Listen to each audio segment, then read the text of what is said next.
Years will be very swift if you stay here. I would say about 3 more days of this will do it to all of us, huh? Are you for Hirat? Yes, I work for the Pickwick Bookshop in Hollywood. Oh. I asked if you were married, and you said you worked for a bookshop. Sorry, I am married. I didn't understand your German. It's not top-grade German. But you are married, huh? I'm married, yes. Despite the fact that you work in a bookshop. That's right. You know what, with the movies, television, and the do-it-yourself craze, I'm surprised there are any bookstores left. But people still read? Oh, yes. People are more literate than ever, I think. They read more than ever. Is that true? Yes. I know. I went out and bought a book right after I bought my television set. One of the legs on the set was short, and I used it to prop it up. Are you Dr. Giovanni? I am Dr. Giovanni. What kind of a doctor are you, Doctor? I'm a manipulator.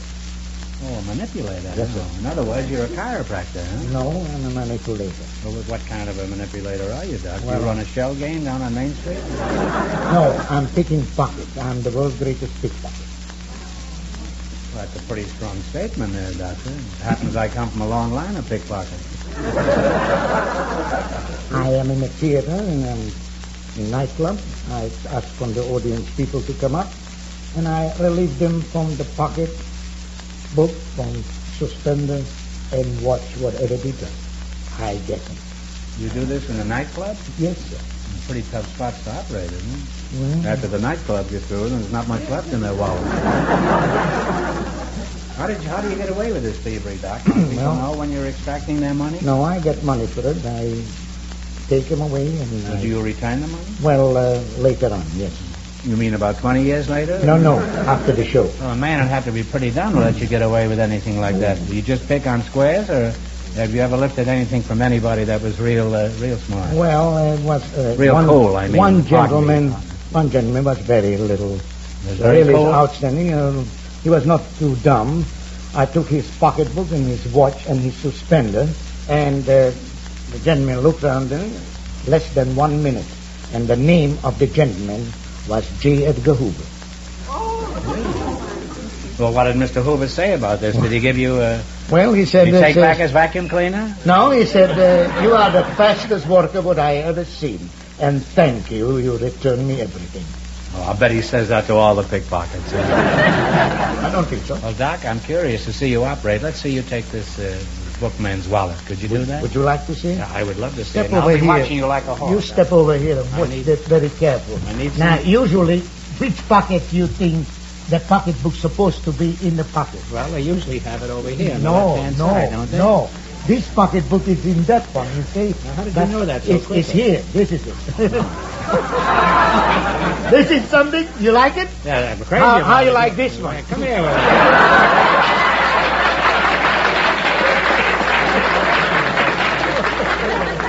Every nickel of it, huh? Put it away. Don't worry about it. Now you can see why I'm the world's greatest pickpocket. I invented this act, and I am the father of this act. Doc, you're about as shifty a character as anybody we've ever had up here. And that includes Mr. Klein here. Thank you. Now, let's see how successful you are at playing our game here. Let's see if you can correctly name the professions of these famous people. And remember, the more the question is worth, the harder it is. Now, we want one answer between you, and you can start from 10, 20, all the way up to 100. 90? All right. What was Booker T. Washington's profession? He was a teacher. Yeah, that's right. That's true. You now have $190. Now, what do you want to try? We did 80? What was Edvard Grieg's profession?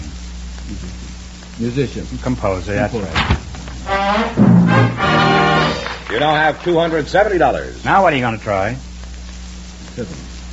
70? What was William Allen White's profession? Newspaper editor. Editor and journalist is correct. You now have $340. 60? 100? 100? What was Marcel Proust's profession? He was a writer. Novelist and writer is correct, and a great one, too. And you wind up with $440. Thank you very much. Thanks, and a Merry Christmas to the Soda Plymouth dealers. Thank you very Doctor. much It was a indeed, pleasure. Pal. So before I leave you, I would like to give you a souvenir.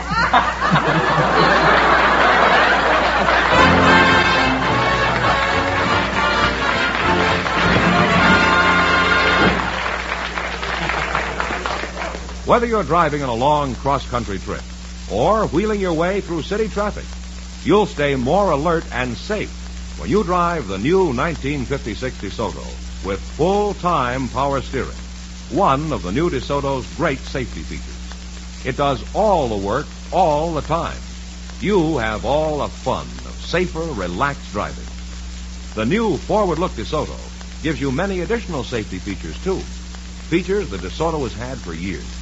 Safety rim wheels, power brakes, a unique, completely independent handbrake, plus safety door locks and optional seatbelts. DeSoto's exclusive push-button drive selector is a safety feature, too. It's out of everyone's reach but yours, and you can't make a mistake using it. In a word, with the new DeSoto, you get everything for safer, more enjoyable driving, plus the greatest price deal imaginable. We dare you to compare DeSoto with cars priced $2,000 higher.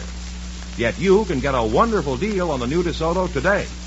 That's because DeSoto sales have already doubled last year. Compare. Drive and price a DeSoto before you decide. And remember, for a Christmas gift that will give the whole family pleasure all year round, give the delightful, the lovely DeSoto for 1956.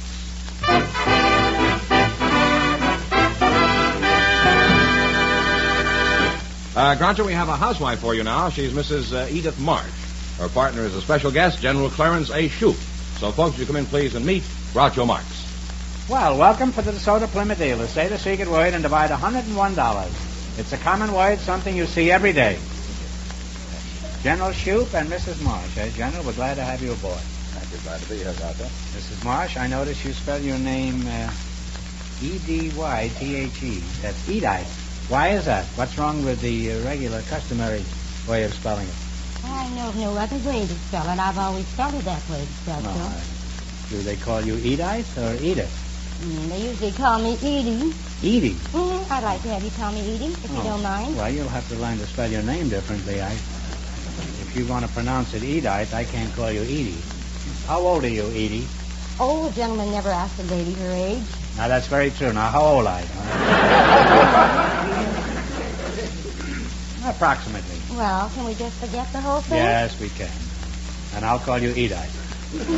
General, you wouldn't mind telling us your age, would you? No, I wouldn't. 47. 47. Well, you're a fine-looking lad. What is your first name again, General? Clarence. Clarence. Oh, Clarence? General Clarence Shoup. Your middle name wouldn't be Oop, would it? No, Oop Shoup. Not quite. It's worse than that. Well, what could be worse than Oop Shoup? Come on, Clarence. What's your middle name? Well, maybe Adelbert. Adelbert, huh? You're right. It's worse than Oop, huh? You got a lot of decorations there on your chest. Could you tell us what they are, General? Well, I have the Distinguished Flying Cross, the Air Medal, the Army Commendation, Croix de Guerre, Distinguished Unit Citation, and various theater medals.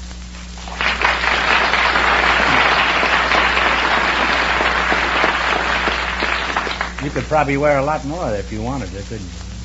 Not legally. No, I think you're just being modest.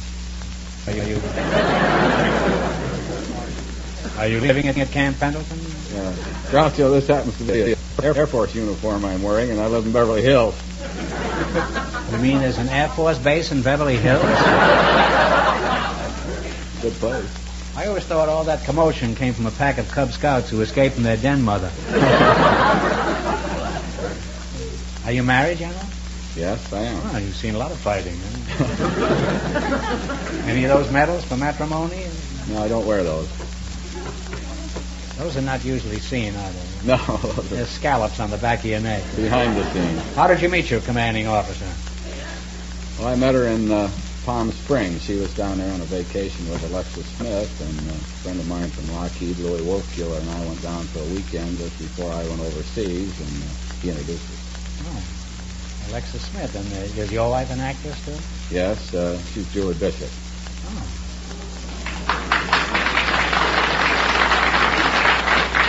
Well, you have a very attractive and talented star for a wife. I've seen her in many pictures. What are your duties these days with the Air Force? I'm commander of the 146th Fighter Interceptor Wing, of the California Air National Guard.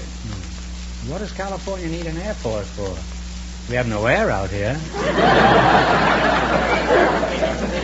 What do you fly in? Nothing but smog, huh? We get above the smog. How high do you have to go before you get out of the smog? It wasn't very high today. It was only up about 900 feet. Oh.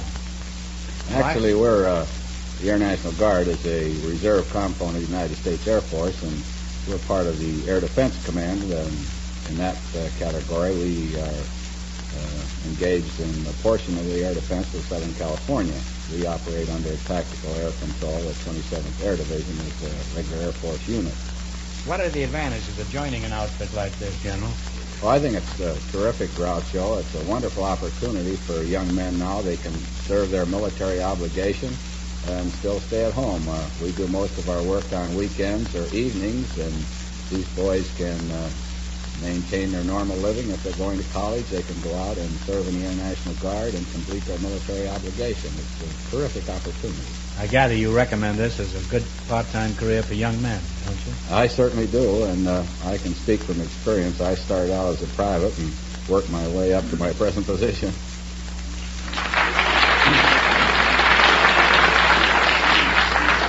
Well, can everybody be a general after a while?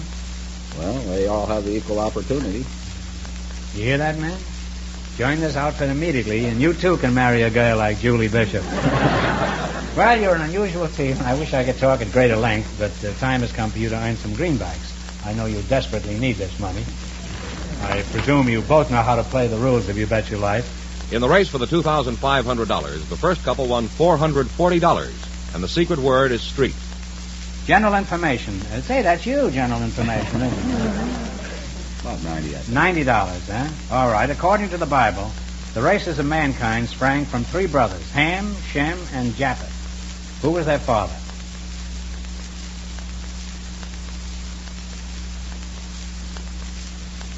See if the general's been doing his homework. Who are those people again, Ruffy? Ham, Shem, and Japheth. Japheth. Who was their father?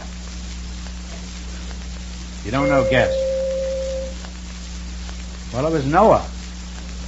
But if it makes you feel any better, General, I didn't know it either. I'll guarantee I didn't. Well, You have half your $100. You now have $50.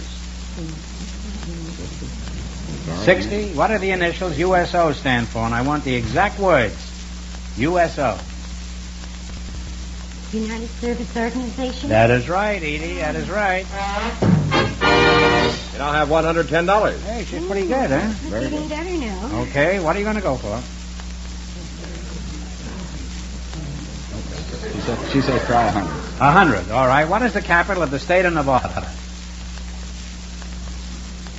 We think Tonopah. No. You'll have to fly over Nevada sometime, General, huh? It's Carson City. You now have $55. Well, it's a tricky question. Everybody says Reno. Everybody that's divorced says Reno. Everybody gets wiped out, says Las Vegas. What are you going to go with? 80? 70? 80? 50? 40? 80. In order to protect a trademark, it must be registered with what United States government office? United States Patent Office. Never a truer word has been said. Patent office. You now have $145, and that's your score. Well, thanks and Merry Christmas from the DeSoto Plymouth dealers. Thank you, Ralph.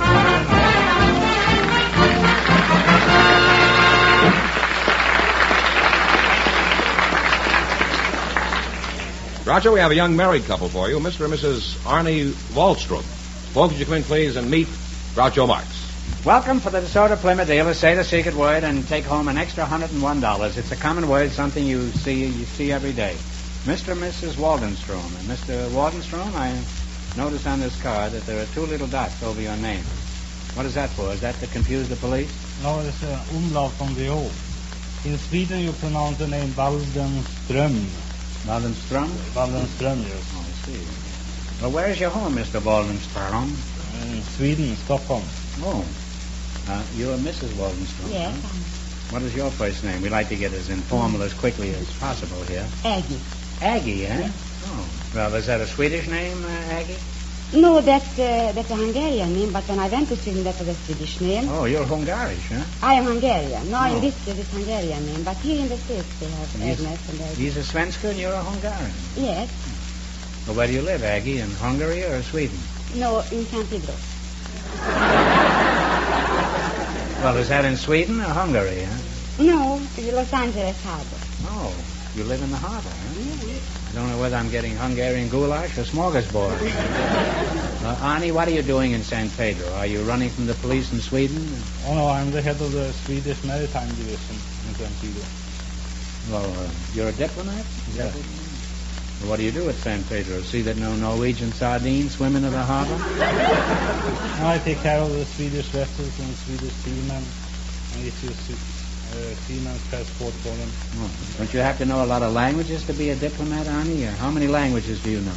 About, I don't know, English, German, French, Spanish, and then Swedish, of course. Could you say something in all these languages? Say something about me in Swedish, Norwegian, Danish, French, Spanish, and German. Men jag har ett underligt ansikte. But in Swedish, in Spanish, una cara extraordinaria. And then in German, se llama un besonderes Gesicht. I've just been insulted in 6 different languages. Now, what did you actually say? You have an unusual face. I have a fruitful face? Unusual face. Unusual? Yes.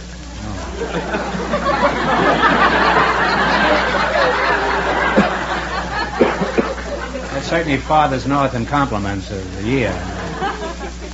May I say a few words? You, well, May I? yeah, Mr. remember, you're a May I? wife, and just say a Yes, few. may I? Table, trees, sky, money, hand, car, ball. Nothing coming. Didn't I hit?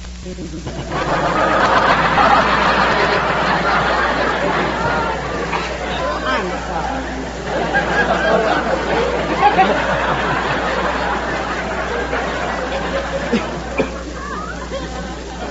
You know, in Hungary, you know, they say how you make an omelet in Hungary. They say, first you steal 2 eggs. That's the first thing. And somebody once said, if you have a Hungarian for a friend, you don't need any enemies. And this is living proof of what I've just been talking about. Here's a woman had the effrontery to name 8 different secret words and fortunately didn't hit it. Well, how do you like being an American housewife? What do you think of our electric garbage disposals, automatic dishwashers, and all the American gadgets that we have today? They are great. They are wonderful.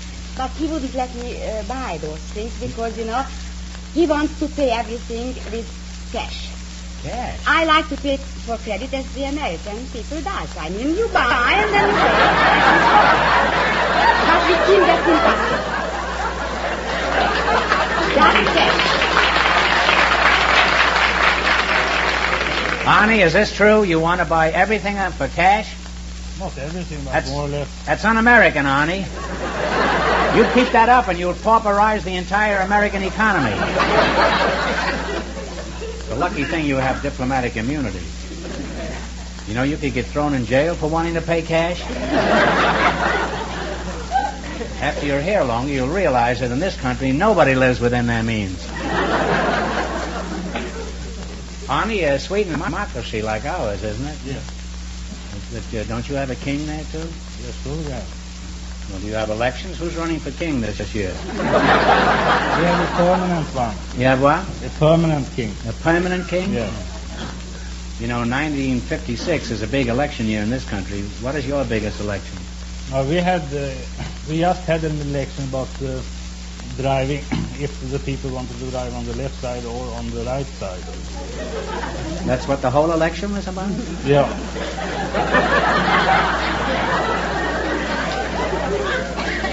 Well, who was running? Just the automobiles, huh? Why don't they just drive on both sides like they do in Los Angeles? Well, you're a very nice and attractive couple, and you're a credit to both countries. 3 countries. Thank you. United States, Hungary, and Sweden. Thank you very much. And I'd like to go on talking to you, too, but the time has come for you to win some money, which means play You Bet Your Life. Please, Mr. Mark, Yes. give the question slowly. Slowly? It is possible. Okay, I'll take about 20 minutes with each one. Yeah, that's I presume you both understand the rules, huh? it. Yes. In the race for the $2,500, the first couple still leads with $440. I'll give you a brief synopsis of some of the most famous movies of all time. You give me the title of the movie. I imagine most of these played in Europe. Some of these go quite a way back. And remember, the more the questions, Voight, the tougher it is. Now, you can start with 10, 20, all the way to 100, and one answer between. Yeah, the boss. The boss? Yeah. Now it comes out. Yeah. Only here. 70. Yeah. All right, in 1943, Humphrey Bogart and Ingrid Bergman made a picture centering around a cafe in French Morocco. What was the name of this picture? Casablanca. That is right, Casablanca. You now have $170. Now, suppose she'd said some other picture, and then you'd lost the money, see? So we want one answer. Now, what do you want to go for? 80, 50, 100, 60. 60? Is that satisfying? That's okay. Well, Ingrid Bergman and Charles Boyer starred in a movie about a man who tried to drive his wife insane. What picture was it? No, that. What?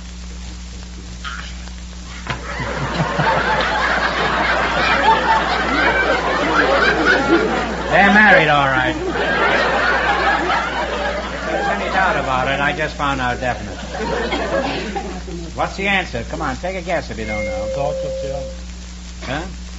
What did you say? The Art of Triumph. No, it was Gaslight. Yes. Gaslight. They now have $85. You now have $85. Now, what do you want to go for? 80, 90, 60? I 60 you pay. 50. 50. Audrey Hepburn and Gregory Peck made a picture about a princess and a newspaper man. What was the name of it? Holiday romance. Well, Romaine Holiday. Romaine Holiday. It's a salad. But Now you now have $135. I had that at a nightclub. Holiday Romaine. It's very good. With Hungarian dressing. Now what are you going to go for? 40. 40? Yes. Gloria Swanson made a movie about a silent picture star who fell in love with a young screenwriter. What was the name of this picture? Sunset Boulevard. Sunset Boulevard is right. Don't go any further. You wind up with $175. Well, thanks and a Merry Christmas from the DeSoto Plymouth dealers. Thank you very much. Thank you.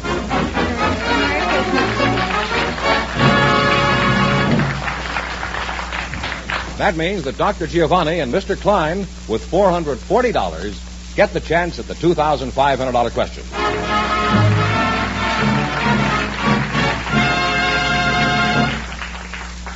The delightful, lovely DeSoto for 1956 has made such a tremendous hit with so many people that sales have doubled last year.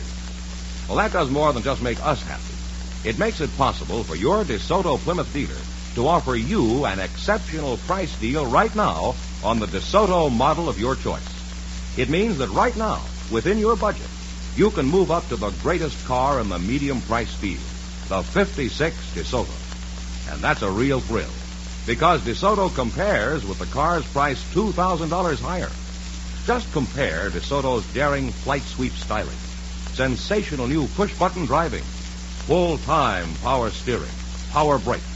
Compare these fabulous DeSoto features with those of the most expensive cars. Then you'll know why DeSoto is your best buy for 1956. Tomorrow, drive and price a DeSoto before you decide. And remember, for the greatest family Christmas gift possible, give a new 1956 DeSoto. You'll understand the reasons why. For once you drive it, you want to buy. It's delightful, it's so lovely, it's DeSoto. Groucho, here are Dr. Giovanni and Mr. Klein, all set for the $2,500 question. Right in here, gentlemen. I'll give you 15 seconds to decide on a single answer. Think carefully and please no help from the audience. Ready? The Harding administration was embarrassed by a scandal involving the unauthorized use of naval oil reserves. It was one of the biggest cases of its kind in our history. For $2,500, what was this scandal called? Talk it over.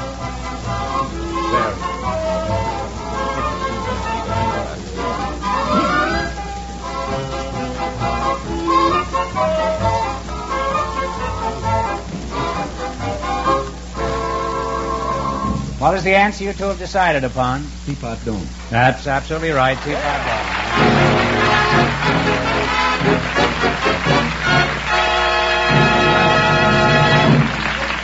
So you win $2,500 plus how much in the quiz, George? $440 in the quiz. That's $2,940.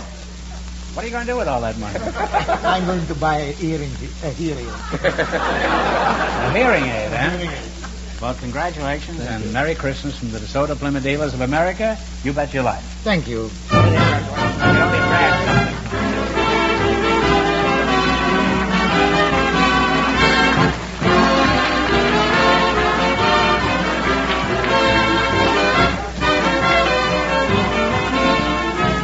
Be sure to tune in again next Wednesday night at the same time for the Groucho Marx Show, when the big question will be worth $1,000. Don't miss the Chrysler Corporation's big TV show on another network. And don't forget Groucho's television show, brought to you by the DeSoto Plymouth Dealers of America, who invite you to visit your neighborhood showroom tomorrow. If you drink, don't drive. Obey its warning. You Bet Your Life, transcribed from Hollywood, is produced by John Goodell. Directed by Robert Dwan and Bernie Smith. Music by Jack Meakin. This is George Fenneman signing off for the DeSoto Plymouth Dealers of America. You Bet Your Life is heard by our armed forces throughout the world.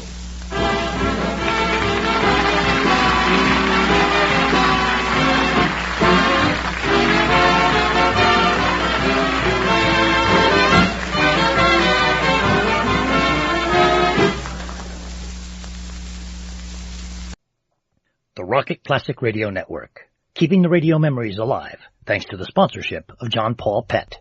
Pet care with a salon pedigree. Tested on humans, but pH balanced for pets. Visit johnpaulpet.com today.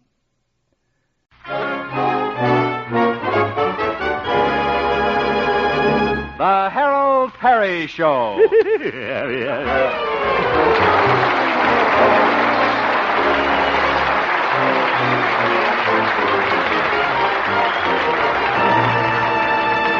And now, Harold Perry, as Honest Harold, the homemaker.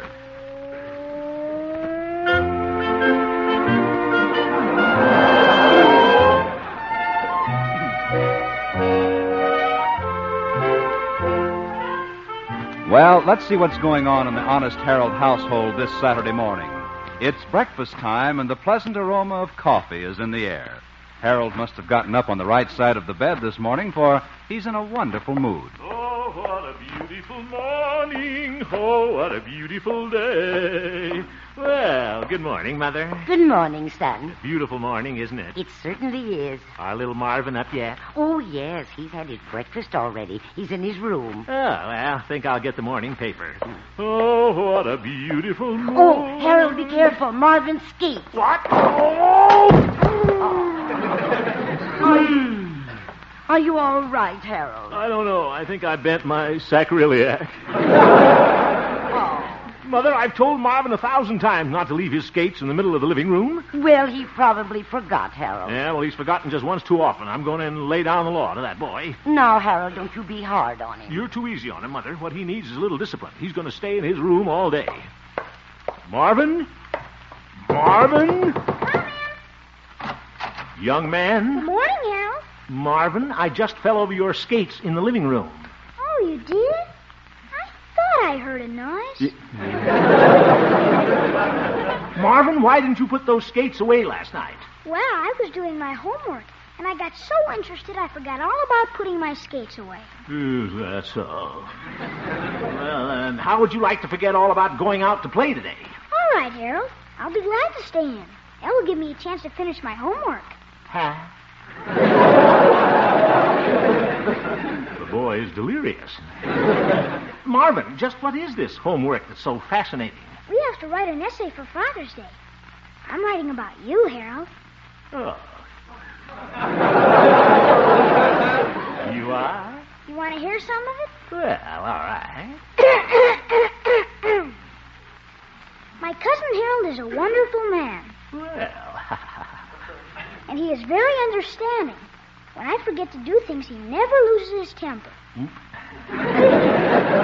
He's the nicest, kindest person I've ever known. Yeah.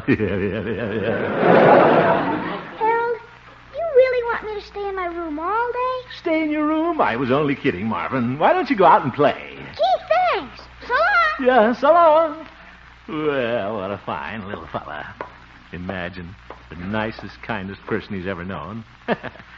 I wonder if you mentioned I'm kind to animals. Did you talk to Marvin, Harold? Hmm? Oh, yes, I did, Mother. Are you going to make him stay in his room? Why, of course not. What? Yeah. I mean, I've changed my mind, Mother. You know something? Marvin wrote a little essay about me for Father's Day. Oh. Really wonderful having a boy around the house. It certainly is, Harold. Certainly glad Cousin Natalie left him here when she went on her buying trip to Paris, Mother. I hope she stays there for a long time. Hate to think of ever letting him go. So do I, Harold. And you know, you've done a fine job taking care of Marvin these past few months. Well, I don't know, Mother. Sometimes I haven't been as understanding as I should be. From now on, I'm going to be more patient with him.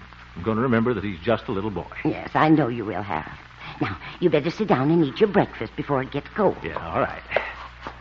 Well, pancakes and maple syrup. Mother, that looks... Who's that? Come in. Why, it's Dr. Yancey. Hello, Harold. Well, hello, you old horse doctor. Good morning, Dr. Yancey. Good morning to you, Mrs. Ham. Stop that bowing, Doc. You're dunking your tie in my coffee. Well, it's all right, Harold. It's a brown tie. Won't you sit down and have a bite, Doctor? Oh, I couldn't. I just had my breakfast. Good. But maybe I will have a cup of your wonderful coffee. Well, sit right down. Oh, thank you. I'll go in and warm up the coffee. And Harold, maybe Dr. Yancey would like a pancake. Care for a pancake, Doc? Oh, I couldn't. Okay. But maybe I will have one. Oh, well, here you are. Harold. What? And that one pancake looks awful lonesome on my plate. Maybe I'll just help myself to another one. Why don't you take the whole stack, Doc? All right, I will. You know, I'm not really hungry. It's a good thing you're not. You'd probably eat the plate. Not with my plates. Oh, say, I saw Marvin out in the yard just as I came in. You did? Yeah. He was having such a good time playing catch with another little boy. Playing catch? I told him not to do that in the yard. He's going to break a window. I'm going right out there and... No, I'm not. What? Doc, I've decided I'm going to be more understanding with Marvin. Oh? Mother and I were just saying how wonderful it's been having him here. Yes, I know her. After all, boys will be boys. We weren't exactly angels when we were kids. Well, I certainly wasn't. Well, I was real tough. Chewed gum and everything. Why, they used to call me Yucatan Yancey. Okay, Doc. Yes, sir, I was a regular rapscallion. I'll never forget one Halloween. We went up to the principal's house and stuck a pin in his doorbell. Oh, did you do that, Doc? No, but it was my pin. I had to hold up my overalls all the way home. Okay, Doc. Oop. What's that? Oh, that's little Marvin playing catch. You didn't catch that one. Skeeter, this is going to be my speedball. They're right by the window. Oh, now don't worry, Harold. Who's worried? Now here comes my booper duper. Booper duper? It booped right through the window. Marvin, come right in the house, young man. Yes, sir. Just wait till that boy gets in here. I'll booper duper him. Oh, now, Harold. Yeah? Remember, boys will be boys. Well, that's right, Doc. I forgot there for a minute. Sure. What if he did break a window? He only broke the glass. The frame is still good. Hi, Harold. Guess you're pretty mad at me. Mad? Huh? No. After all, accidents will happen. Huh? We all make mistakes. Gosh, Harold's delirious. I'll tell you what, my boy. I'll drive downtown and get another piece of glass and fix it as soon as I finish my pancakes. Harold. Yes, Doc? I already finished the pancakes. Now, don't forget, Harold. Boys should be boys.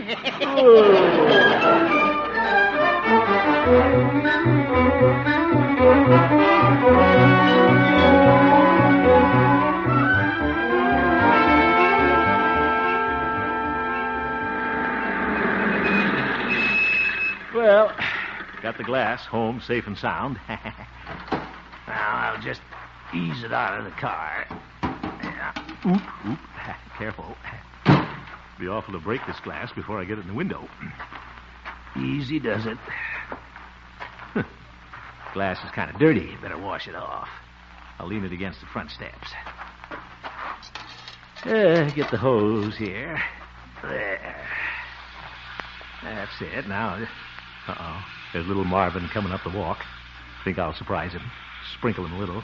What the heck? He's got his old clothes on. Oh, Marvin. Yeah? Surprise! Hey! Get out of there! April showers bring May flowers. Gee, Harold, you got me all wet. Oh, don't be a spoil sport, Marvin. You've got on your old clothes. Harold. Yes, Mother? Telephone. Yeah, all right. And Marvin, be careful of the glass there. All right. Bet that's the first time Marvin's had water behind his ears for weeks. Hello? Oh, Floribel. No, I'm not busy. What's that? Take a ride downtown, get an ice cream soda? All right, I'll wear my ice cream pants. Yeah. Be right over. Goodbye. What the heck? I can fix that window tomorrow. Have the pleasure now, worry about the pain later. Wow.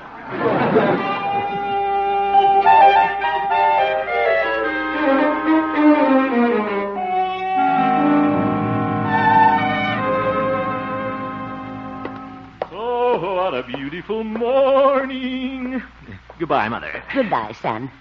You look awful nice in your straw hat and summer suit. Thanks. Got on my new white shoes, too. Gallant Camp Go Lightlies. The shoe with the air-conditioned arch. Have a nice time, Harold. I will, Mother. Now fix the window this afternoon. Goodbye. Goodbye. Oh, what a beautiful morning. Oh, what a beautiful day. I've got a wonderful feeling. Everything's going my way. Help! Surprise! Oh! What a sneaky thing to do, Marvin.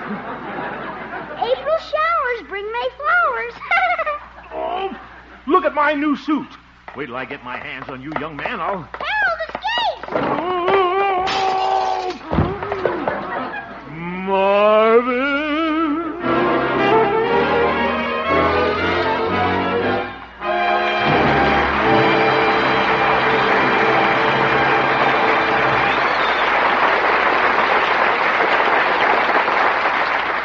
We will return for the second act of our story, Honest Harold, in just a moment. Gregory Peck is your star on Suspense, radio's outstanding theater of thrills, tomorrow night. Mr. Peck will star in a suspense drama as up-to-date as tonight's radio news, a story that deals with narcotics and sales to teenagers. Be listening for Gregory Peck when Suspense is heard tomorrow night on most of these same CBS stations.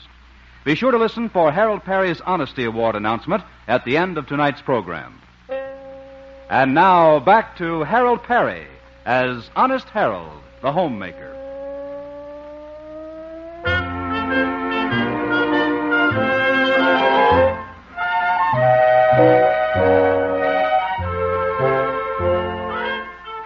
Well, it has turned out to be not such a beautiful morning in the Honest Harold household.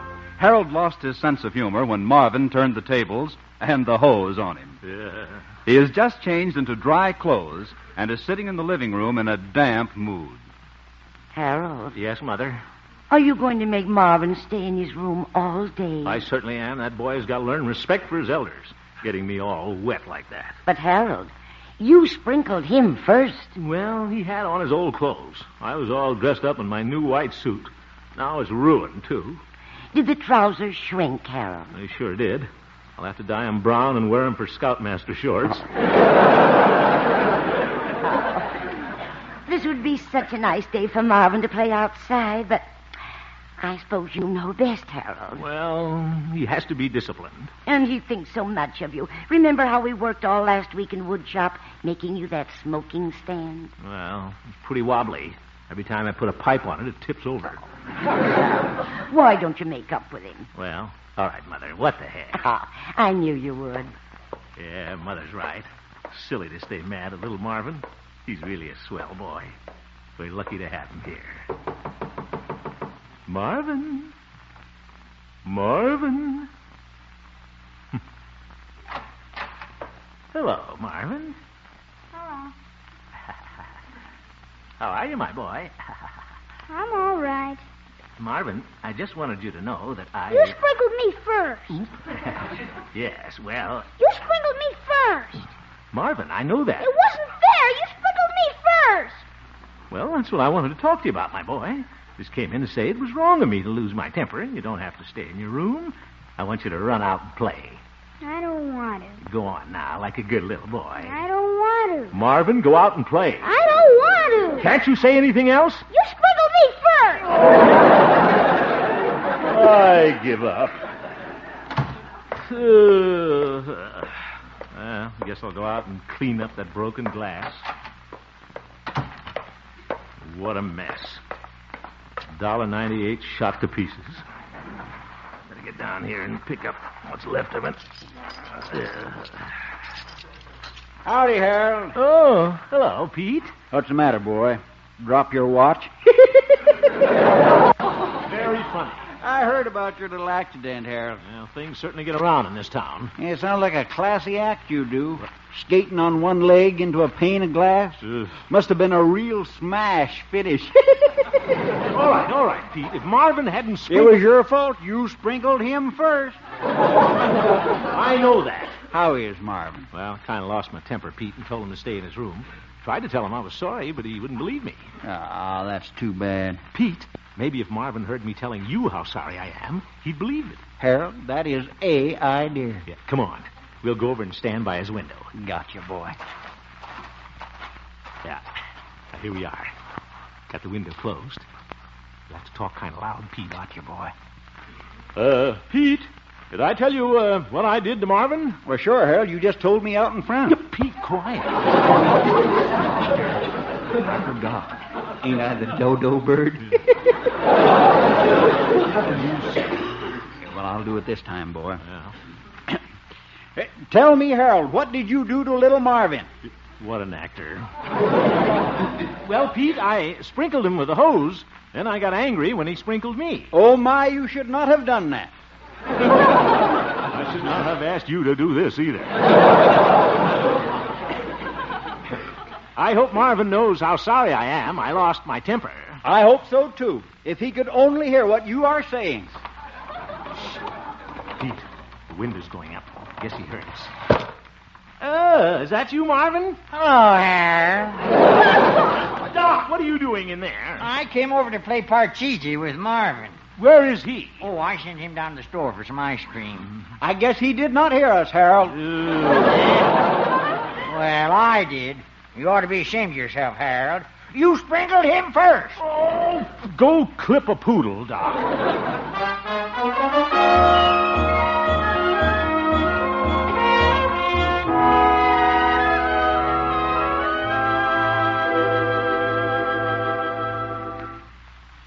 Well, Mother, I guess I'm not much of a success in raising a boy. No, Harold, you mustn't say that. Well, I made a lot of mistakes with little Marvin, not understanding him when I should. And... Who's that? Excuse me, Mother. Hello, Harold. Oh, hello, Gloria. Why aren't you working down at the radio station? Well, I wanted to come out and see you a minute. Oh, well, come on in. Oh, I can't stay. I just wanted to tell you something. Tell me something? Anything wrong, Gloria? Well, you got a telegram, Harold. They phoned it to me at the station. I thought I'd better come out and tell you the message. It's from Marvin's aunt. Marvin's aunt? Yes. She just got back from her buying trip in Paris. Harold, she's coming this afternoon to take Marvin back to Chicago. What? Take little Marvin away? I'm sorry, Harold. Yeah. Thanks for coming out to tell me, Gloria. Oh, that's all right. Well, I'd better be getting back. Bye, Harold. Bye, Gloria. Harold. You hear what Gloria said, Mother? Yes, I did, son. Well, we knew Marvin would have to leave us sometime. Guess I just didn't think it would happen so soon. Neither did I. Suppose Marvin will be glad to go back with Aunt Natalie after the way I treated him today. No, Harold. Well, Mother, you better go tell him to start packing.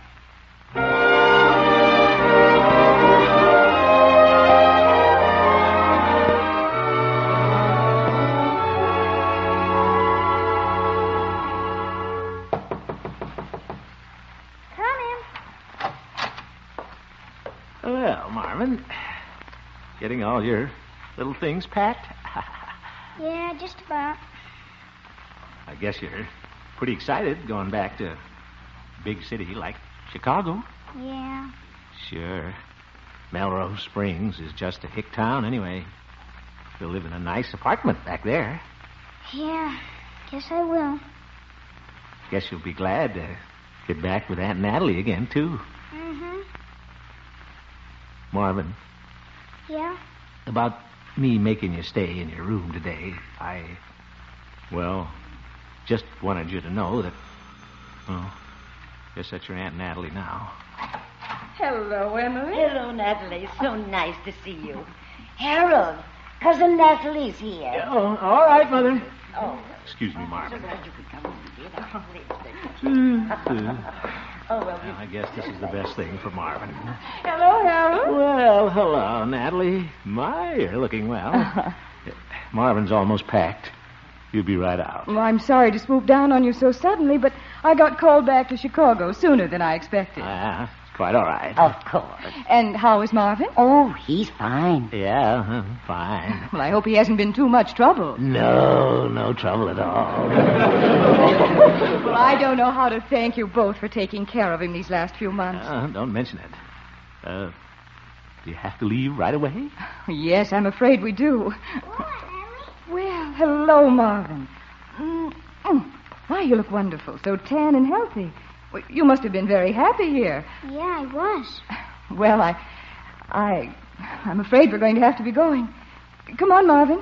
All right. Goodbye, Emily, Harold. Thanks again. Goodbye. Goodbye, Natalie. Goodbye, Aunt Emily. Goodbye, Marvin.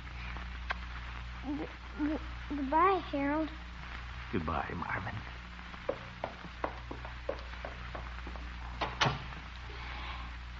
It's hard to believe that Marvin is gone, Harold. Yeah. Well, we had him for 3 months, Mother. Yes. Excuse me.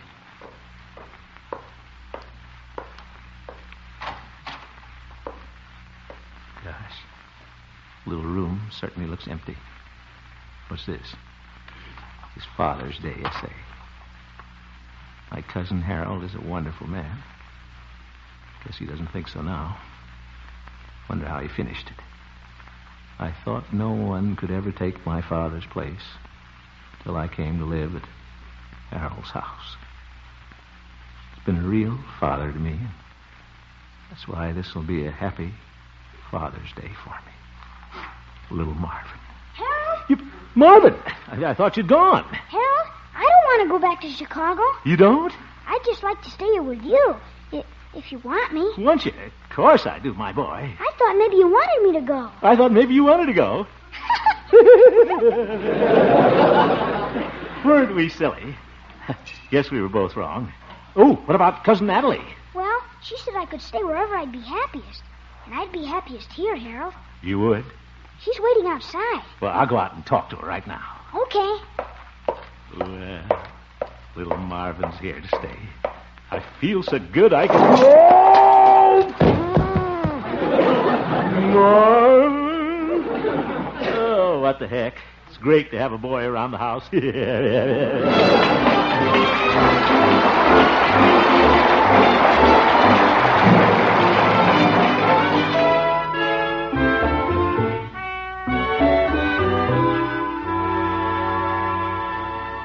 Good morning, radio listeners of Melrose Springs. This is Honest Harold, your homemaker, bringing you your regular morning program. This morning, in answer to your many requests, I'd like to repeat something I did on this program several weeks ago, written by Alan Beck. It's called, What is a Boy? Between the innocence of babyhood and the dignity of manhood, we find a delightful creature called a boy. Boys come in assorted sizes, weights, and colors, but all boys have the same creed: to enjoy every second of every minute of every hour of every day, and to protest with noise, their only weapon, when their last minute is finished and the adult males pack them off to bed at night. Boys are found everywhere, on top of, underneath, inside of, climbing on, swinging from, running around, or jumping to. Mothers love them, little girls hate them, older sisters and brothers tolerate them, adults ignore them, and heaven protects them. A boy is truth, with dirt on its face. Beauty with a cut on its finger. Wisdom with bubble gum in its hair. And the hope of the future with a frog in its pocket. He likes ice cream, knives, saws, Christmas, comic books, the boy across the street, woods, water in its natural habitat, large animals, Dad, trains, Saturday mornings, and fire engines. He's not much for Sunday school, company, schools, books without pictures, music lessons, neckties, barbers, girls, overcoats, adults, or bedtime. Nobody else is so early to rise or so late to supper. Nobody else gets so much fun out of trees, dogs, and breezes. Nobody else can cram into one pocket a rusty knife, a half-eaten apple, 3 feet of string, an empty Bull Durham sack, 2 gumdrops, 6 cents, a slingshot, a chunk of unknown substance, and a genuine supersonic code ring with a secret compartment. A boy is a magical creature. You can lock him out of your workshop, but you can't lock him out of your heart. You can get him out of your study, but you can't get him out of your mind. Might as well give up. He's your captor, your jailer, your boss, and your master. A freckle-faced, pint-sized, cat-chasing bundle of noise. When you come home at night with only the shattered pieces of your hopes and dreams, he can mend them like new with those 2 magic words, "Hi, Dad."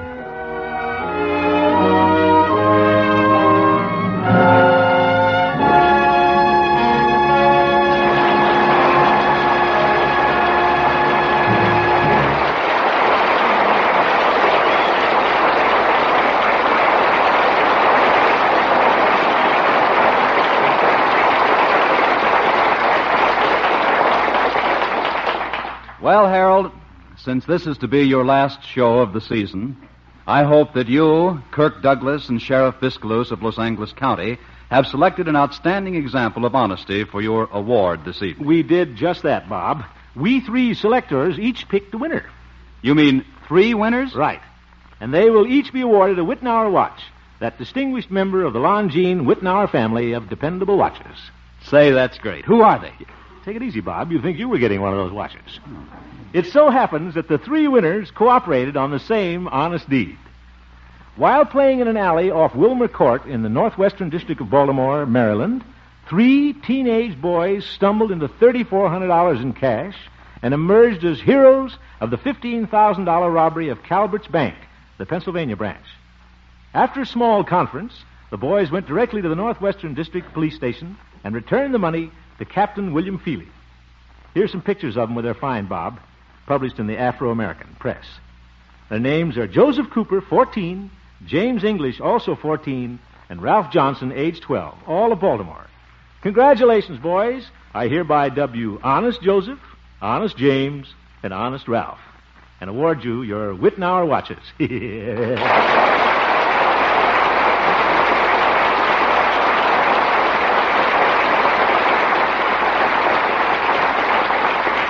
As Bob told you, this is our last show of the season. I'd like to thank all you wonderful listeners for your cooperation in the Honesty Award campaign and your wonderful encouraging letters on our new show, Honest Harold. My special thanks especially tonight to the boys here from nearby field, San Diego. The Marine Corps.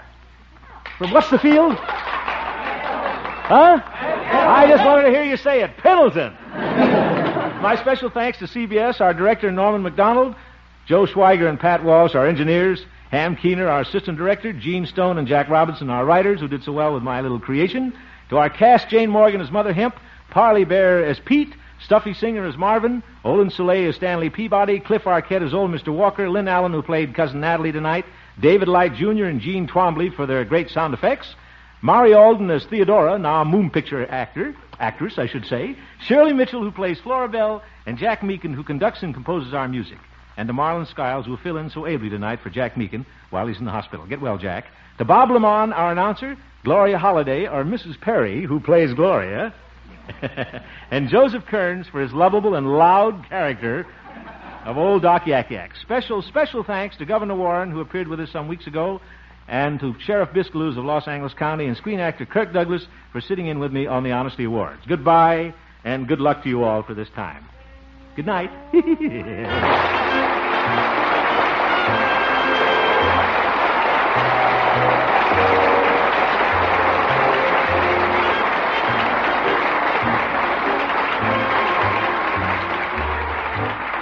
Copies of What is a Boy may be obtained by writing to the New England Mutual Life Insurance Company, Boston, Massachusetts.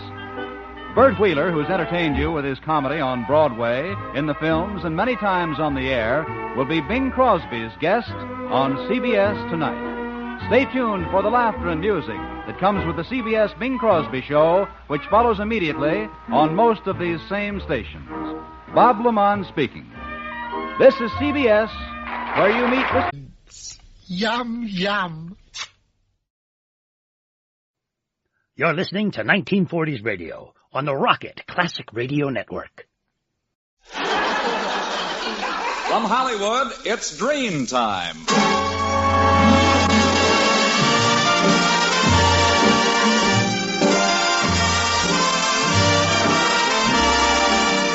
Ladies and gentlemen, the makers of Dream Shampoo are pleased to present the 11th in a series of new programs written by Phil Rapp, produced by Carlton Alsop, and starring Don Amici. Blanche, why don't you let me sleep, huh? Danny Thomas, and Frances Langford, who sings...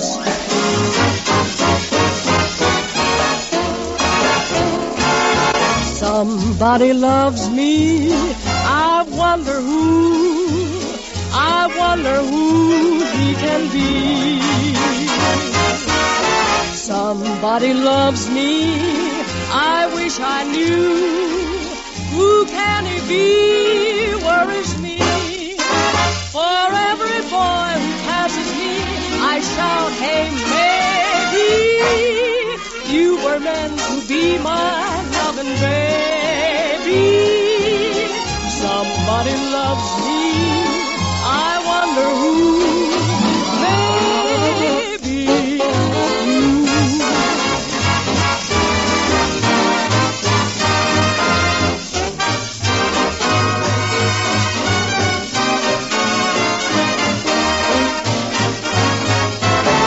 Somebody loves me, I wish I knew. Who can it be, where is me? For every boy who passes me, I shout, hey, maybe you were meant to be my loving baby. Somebody loves me, I wonder who.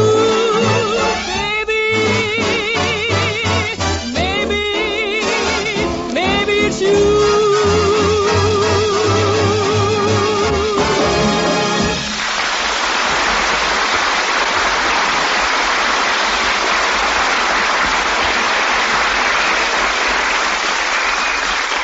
Not 50%, not 75%, but 100%. Yes, it's 100% true. Dream Shampoo reveals all the sparkle, all the sheen, all the dazzling brilliance of your hair. Never before, Dream, could any shampoo leave your hair so lustrous. Now, that's because Dream is not a soap shampoo. It never leaves dingy, dulling film on hair to hide its natural beauty. And what's more, Dream does not dry out your hair. Instead, its fragrant, freshening whipped cream lather leaves your hair sublimely smooth, beautifully behaved, easier to set, easier to curl, easier to arrange. And Dream removes unsightly dandruff the first time you use it. So, for lovely, lustrous hair, for all types of hair, dry, normal, or oily, Dream Shampoo with hair conditioning action. Use it at home or ask for it at your beauty shop.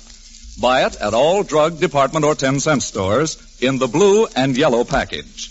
Remember, never before Dream could any shampoo leave your hair so lustrous, yet so easy to manage.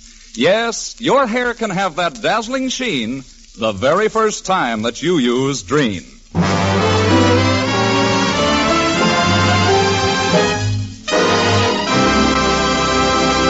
And now here is your host for the evening, Don Amici.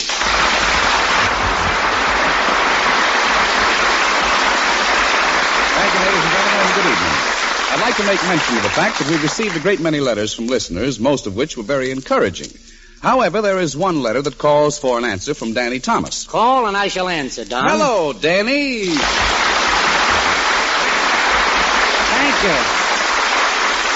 Thank you. What's the gist of the note, Don? Well, it's just this. The writer, a lady of middle age, I should guess, suggests that you sing a serious song now and then. Well, her suggestions may be well meant, Don, but serious songs are for serious singers. No question about it. A man has to be trained in the art of delivering a ballad. No question about it. And I'm a comedian. I said I'm a comedian. Seems to be a question about it. No, not in my mind, Danny. But this lady has an idea that you shouldn't be facetious all the time. She thinks jokes are cheap. She does, huh? Wait till she has to buy a few. At any rate, the letter is very complimentary, and she goes so far as to compare you with Al Jolson, possibly the greatest entertainer of all time. Yeah, no question about that. She wants to know why you don't sing the kind of songs he did. Well, you just don't write tunes like that today. Besides, Jolson had a wonderful gimmick. Gimmick? Weenie. Squeeze. That's a songwriter's jargon for trick. Oh. Look, he sang about his mother, his kid Sonny Boy, and his home in Alabama all in one season. That's pretty powerful stuff, kid. That's quite a gimmick. I mean, what have we got to sing about? You know we can't sing about mother. We'd be called corny. After all, you got to remember, this is the atomic age. Oh, we're a sharp, brilliant people. I mean, we're so much more brilliant than our forebears, we now know how to destroy ourselves 50 times as quickly. Yeah, you have a point, Danny. So what can we sing about and be up to date? Schizophrenia? or maybe kleptomania? Can you imagine singing a song called A Pretty Kleptomaniac is Like a Schizophreniac, but the malady lingers on? I never heard of that one. Or maybe you'd like me to sing about that new medical discovery, sulfahydrothioparapensinilamide. What a medicine that is, brother. Great, huh? Great. They haven't found a disease for it yet.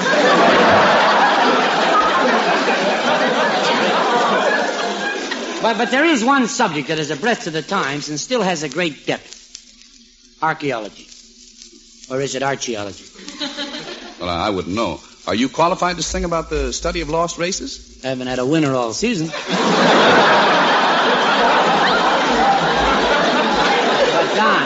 Don, would it shock you if I told you I took a special course in archaeology at Cairo Prep? No. Yes, sir. I'm a graduate archaeologist. Or is it Archie? Why don't you call Duffy's Tavern? I'll do that. Now, as soon as I received my diploma, the entire graduating class was sent to the Egyptian desert to search for relics. The second day out, I unearthed a priceless old vase. Or is it vase? Either is correct. Or is it either? Well, the third day while I was snooping, that's right, snooping, around the pyramids, I found an unopened crypt. A crypt? Crypt. It was full of ossified sand crabs. And what did you do? I crept into the crypt, cribbed a crab, and crept out of the crypt again.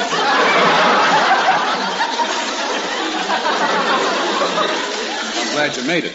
Me too. I pushed on another 10 miles and bagged the biggest trophy of the whole expedition. I discovered the remains of the great Prince Tut. No. Yes. Where? He weighed 300 pounds in his sandals and toga. Oh, say, that's a big mummy. Oh, you might say he was the daddy of all mummies. There he was, shrouded in his wrappings and covered from head to foot with precious gems, lying inside this weird Egyptian tomb. Sphinx? A little. But what can you expect? I mean, what can you expect from a man who's been dead for 3,000 years? Well, I brought Tut back to this country, and I never let that mummy out of my sight. Loved him, huh? Oh, yeah. We finally found happiness and success doing a comedy program on an obscure radio station. Well, now, wait a minute, Danny. Don't tell me you were on the air together. Oh, certainly. We were known as Fibber, McGowell, and Mommy. We had a great program. There was a stooge named Red Skeleton. Skeleton? And the announcer was H.V. Corbsenborn. It was a ghost-to-ghost hookup. Sounds pretty gruesome. Well, we were broadcasting from Death Valley. As a matter of fact, I'm glad that's all over with now. Tut was very happy until another station went into competition with us and put on a program called Zombie for a Day. Know the show well. Oh, you know it? Oh, yes. You've heard it. That's great. I haven't. We lost all of our listeners, and Tut-Tut couldn't stand the disgrace of the failure, so he ran away. Oh? Oh, you poor kid, you lost your mummy. Yeah. I traveled the whole world over in search of Tut-Tut. Egypt, Syria, India. I even went to North Africa on a wild goose chase. All I found was a wild goose. No Tut-Tut. Tired, hungry, and worn, searching, ever seeking, I plodded across Africa, struggling through the elephant's graveyard. Oh, now, Danny, there isn't really such a thing, is there? Oh, yes, there is, Don. It's legend. An elephant will travel for thousands of miles, over rugged terrain, through swamps and the thick, heavy underbrush of the jungle to get to the place where he's going to die. And he always dies there. It's the trip that kills him. Believe me, I know. Well, tell me, did you ever find Tut-Tut? Yes, Don. I finally came across his hiding place, but I just didn't have the heart to dig him up again. Well, why not? Well, I knew he had finally found true happiness because I saw a large tomb and a middle-sized tomb and a little tomblet. And not wishing to cause a tumult over the tumult, I decided to go away, leaving Tut-Tut in his happy married life. And so, Don, I want to sing a song that's near and dear to my heart. And this shall be my answer to the lady who can't forget Al Jolson. A caterpillar is a thriller to a caterpillar.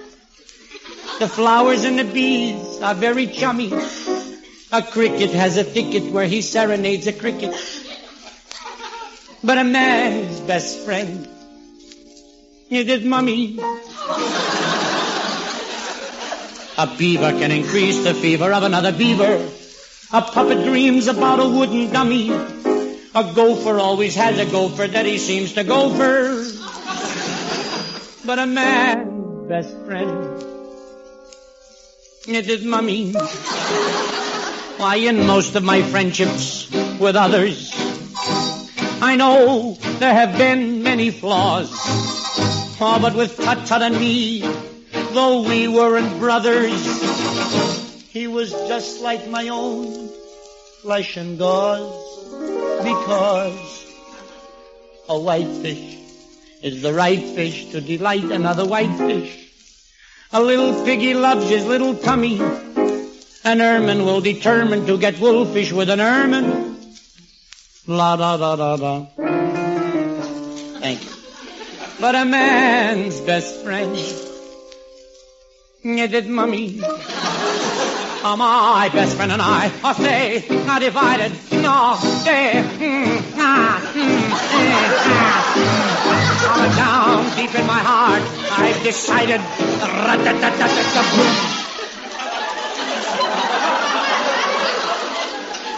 To make every day a mummy's day. A turtle who's a flirtle find excitement with a turtle. A little lamb adores his honey lammy. A sea bass who's a he bass loves a sea bass who's a she bass. La da da da da. Now I don't intend to offend the mammy down in Alabama, but a man's best friend right to the end is his mummy. Sorry, Jolson, not his mammy.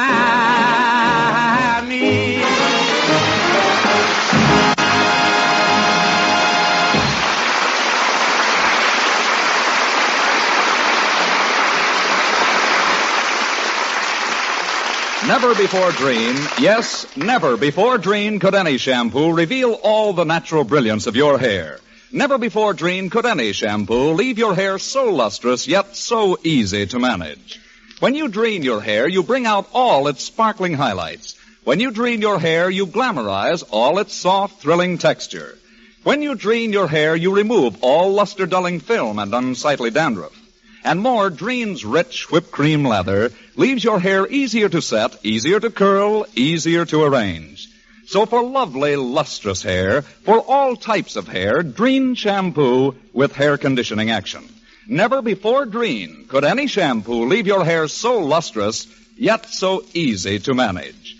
D-R-E-N-E, Drene Shampoo.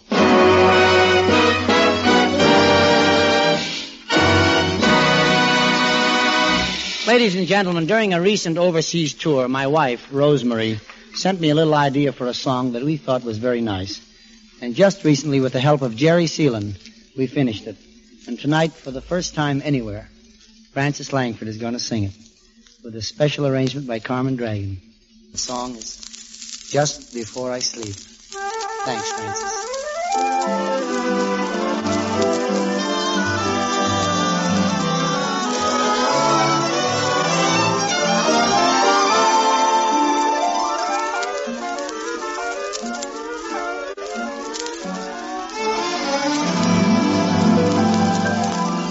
Just before I sleep, I pray for you. I love you with each prayer I say for you. Although I know I've lost you, I keep your picture near me and whisper words of love to you. What a pity you don't hear me. Every time I dream, it's you again. Every time it's you, it's new again. I try so to forget you. I try with all my might. But just before I sleep, we always kiss goodnight.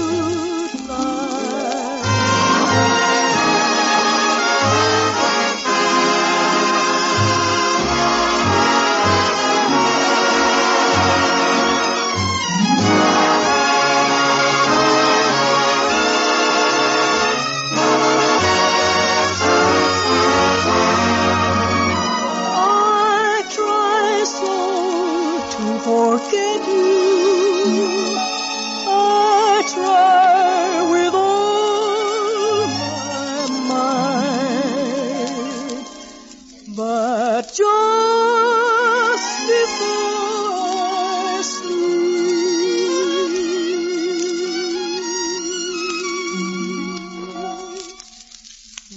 we always kiss.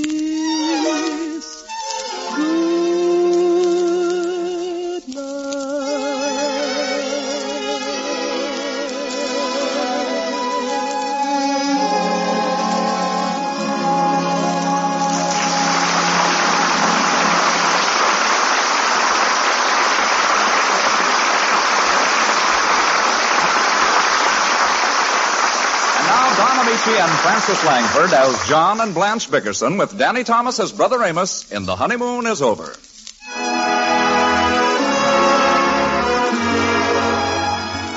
The Bickersons have retired. Mrs. Bickerson lies rigid but awake in the darkness as poor husband John, victim of an obscure type of insomnia that prevents other people from sleeping, exhibits the telltale symptoms of his dread affliction.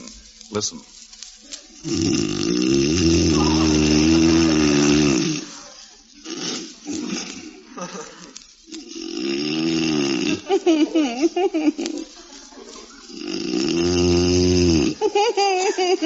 It may be funny to him, but it's not to me. John, cut it out. Cut it out, Blanche. I'll lose my mind if you don't stop that giggling. What's the matter with you? What's the matter, Blanche? You sound like a tickled schoolgirl. What are you dreaming of? Tickling schoolgirls. John. What? What'd you say, Blanche? I simply won't stand it another night. Living in this house is becoming unbearable. Let's move. John, I swear I'm at my wit's end. How long do you think a person can go without sleep? I've been doing it for 5 years. John Bickerson, we've been married for 5 years. Amazing coincidence. Good night. Don't you good night me, you big sleeping pill. Why don't you have some consideration for me? Well, what do you want me to do, Blanche? When you were sick last year, did I say that? Didn't I sit up all hours of the night nursing you? Didn't I? Yes, you did. And what was my reward? I got sicker. Sure, you can afford to be sarcastic now. You feel fine. I want to sleep. It's 2:00, Blanche. You don't remember how I catered to you every minute. When the doctor said not to let you have anything cold, didn't I give you all the ice water you wanted? You sure did. Almost killed me. That's gratitude. Well, I didn't expect anything else from you. You don't love me, do you, John? Oh, of course I do. Just because I don't say it every 5 minutes doesn't mean that I don't love you. Tell the truth, John. If anything happened to me, would you marry again? Never, never again. Well, you don't have to sound so vehement. Well, if I said it any softer, you'd say I didn't sound convincing. I don't know, Blanche. I just wish you'd let me sleep. I keep thinking how nice it was before we were married. Mm-hmm. You were so different then. You used to plead with me for a little kiss. Now you don't even think of it. Why? A mouse in a trap loses his taste for cheese. Very funny. Oh, you're so funny, John Dickerson. Well, I'm tired, and I have to get up early tomorrow. You just won't understand, will you? There are none so blind as those who will not see. Yeah? The one time I expected you to break down and offer me comfort, and you fail me. What? It's all right. I'll struggle through it alone. It won't be long, and when the time arrives, I don't even want to see you near me. What are you talking about? I'll go to the hospital by myself. You can sleep right through it. Blanche, are you... Hasn't Dr. Marvin told you, John? Nobody told me. What is it? I'm going to have my tonsils out. Your tonsils? What do you need to have your tonsils out for? You never have sore throats. Your tonsils never bothered you before. You never even knew you had tonsils. Dr. Marvin said it would help my disposition. Have them out by all means. I don't think I will after all. Okay, don't. Good night. The only reason I was going to do it is because I thought I'd get a good night's sleep. Okay, do it. Why should I suffer through an operation? You're the one who keeps me awake. Why don't you do it? Do what? Have your tonsils out. Okay, I'll have them out next week. You say it, but you won't do it. Have them out now. What? Go on, get up and call Dr. Marvin. Let him pull your tonsils out. Blanche, are you insane? It's 2:30 in the morning. The hospital stays open all night. Go on, let him pull your tonsils out. I haven't got any tonsils. I had them out when I was 9. Well, you need some new ones by now. Let him put some in.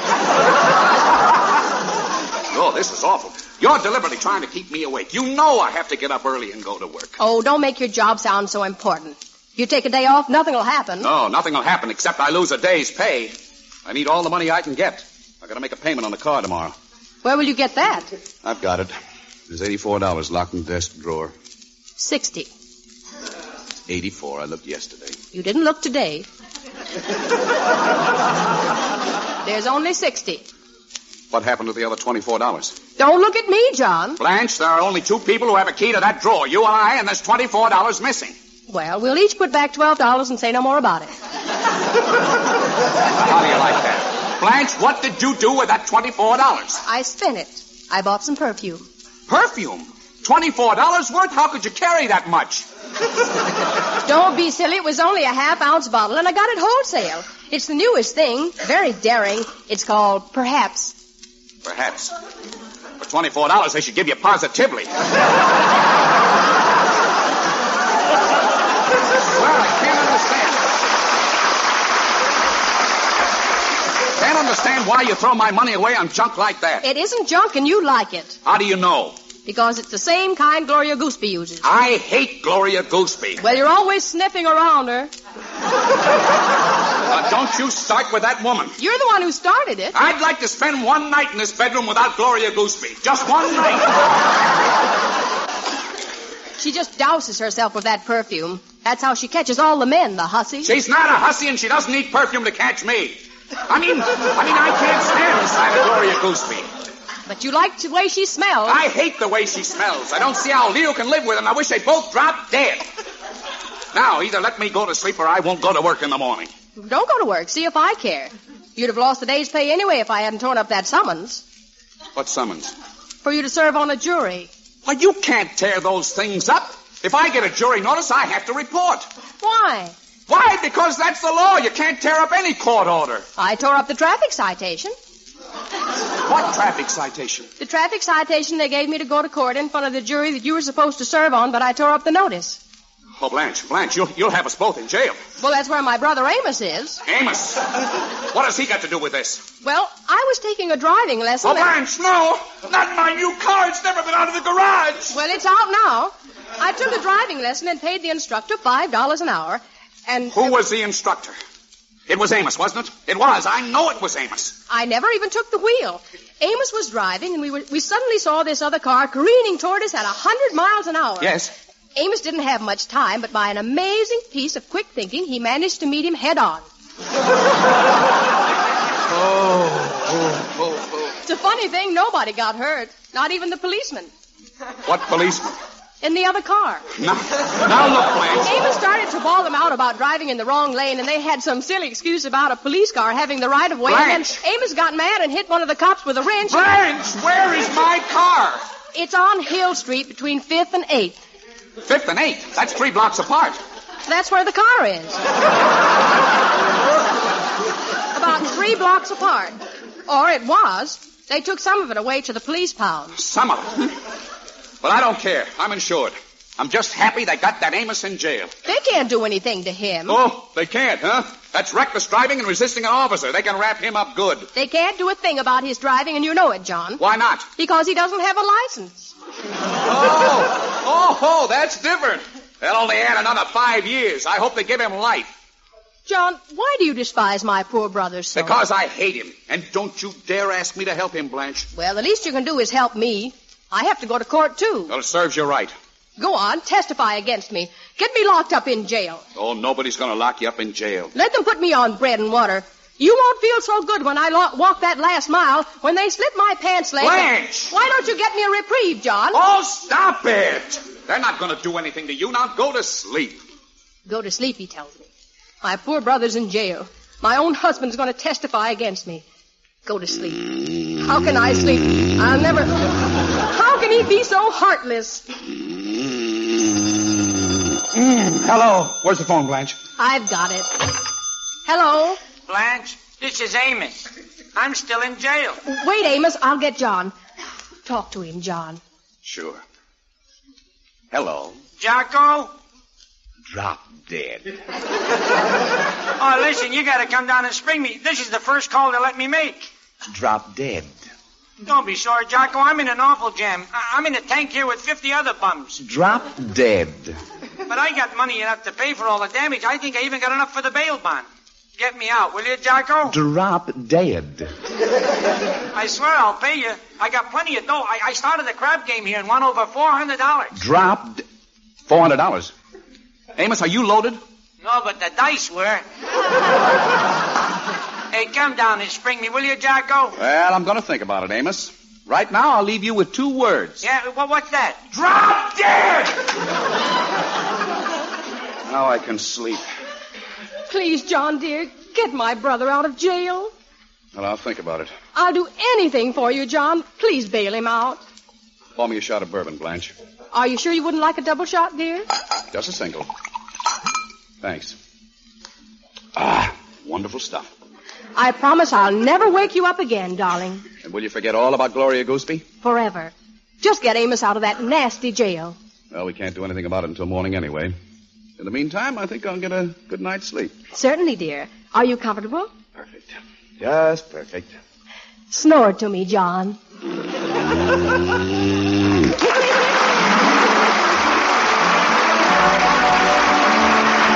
This is Toby Reed reminding you, never before dream. Yes, never before dream could any shampoo reveal 100% of the natural luster of your hair. Listen next Sunday for another pleasant half hour with Don Amici, Danny Thomas, Francis Langford, Carmen Dragon and his orchestra. And now here is Don Amici wishing you good days, good nights, and good luck until we meet again. Everybody's talking about Dreft, the greatest dishwashing discovery in 2,000 years. Dreft, D-R-E-F-T, Dreft. Procter & Gamble's sudsing miracle. It gets dishes so clean they shine even without wiping. Yes, it makes even glasses sparkle like jewels. Dreft simply can't leave any streaks on dishes the way all soaps do. Why, with Dreft, your nicest glassware positively shines. Dreft is kind to your hands, too. Get Dreft in the bright green package. That's D-R-E-F-T, Dreft. Danny Thomas appeared by arrangement with Metro-Goldwyn-Mayer, producers of the human story behind the atom bomb, the beginning or the end. Danny Thomas's song was written by Jerry Seelan with special music by Carmen Dragon.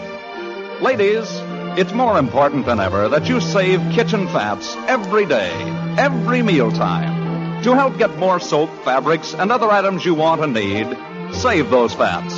The need is urgent, the reason sound. And dealers now pay more per pound. This is NBC, the National Broadcasting Company.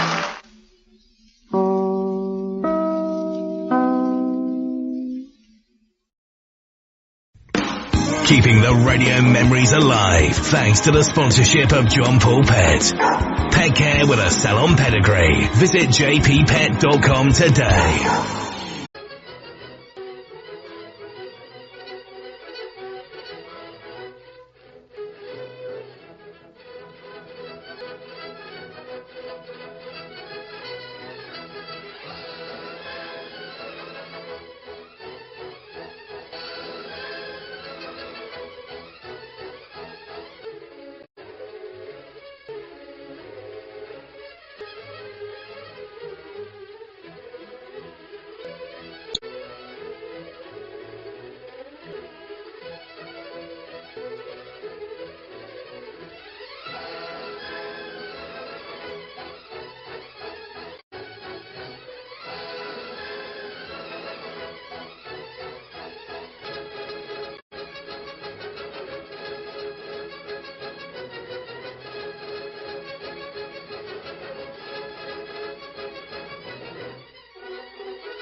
With his faithful Indian companion, Tonto, the masked rider of the plains led the fight for law and order in the early western United States. The stories of his strength and courage, his daring and resourcefulness, have come down to us through the generations. And nowhere in the pages of history can one find a greater champion of justice. Return with us now to those thrilling days of yesteryear. From out of the past come the thundering hoofbeats of the great horse Silver. The Lone Ranger rides again. Come on, Silver! Faster, boys, faster! I'm Silver!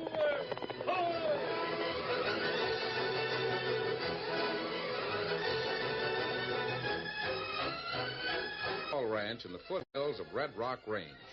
It fronted the road between Clemens and Buena Vista. And although the distance in either town was equal, Pop generally rode down to Buena Vista whenever he bought supplies. The reason for his choice was simple. Pop loved to talk. He liked to tell and retell stories of his adventurous youth. But what good talking unless there's someone to listen? There was usually a small crowd lounging around Paxton's General Store. As he entered the front door, Pop Hendricks gave his potential audience a cheerful greeting. Hiya, boys. What you say, Hendricks? Biggest liar in Clemens County. Not a brand that'll fit a cagey old critter like you. Where's Sam? Here's a list.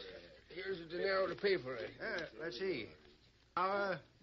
Cornmeal. Oh, yeah. Before you start putting all that truck together, Sam, better throw me a slab of chawing tobacco.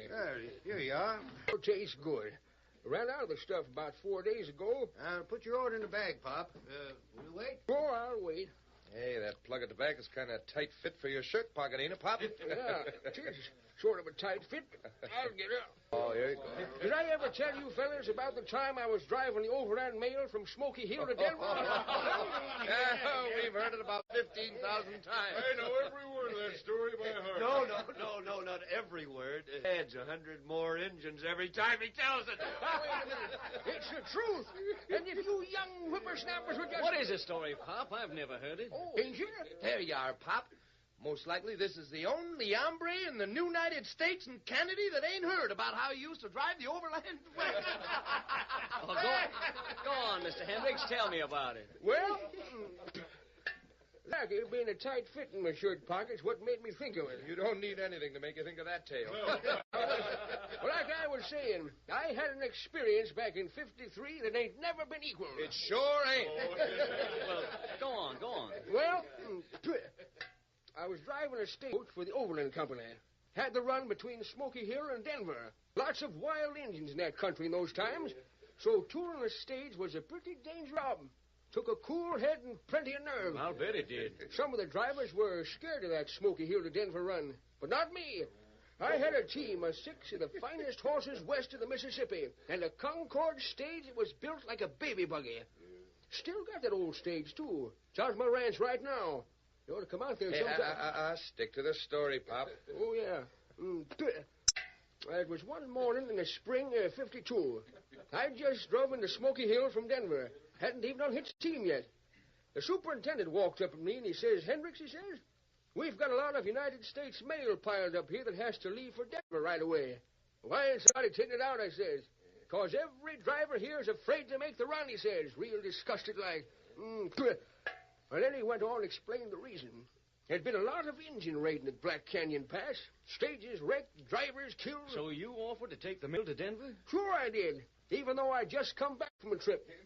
You see, the Overland had a kind of slogan. United States Mail must go through. Huh? Well, if there was raid? Oh, not a bit. The redskin never lived that could scare me. I just fed and watered my turn the Concord around and told the boys to load her up. And then what happened? Well, I pulled out in the morning and drove steady for 3 days and nights. Never slept a wink. How about the horses? Oh, that mine was used to things like that. I'd trained them to settle down to a steady jog for 2 or 3 hours so they could sleep. What? You mean to say horses pulled a stage and slept at the same time? Why, sure. I trained them to do it. Well, go on.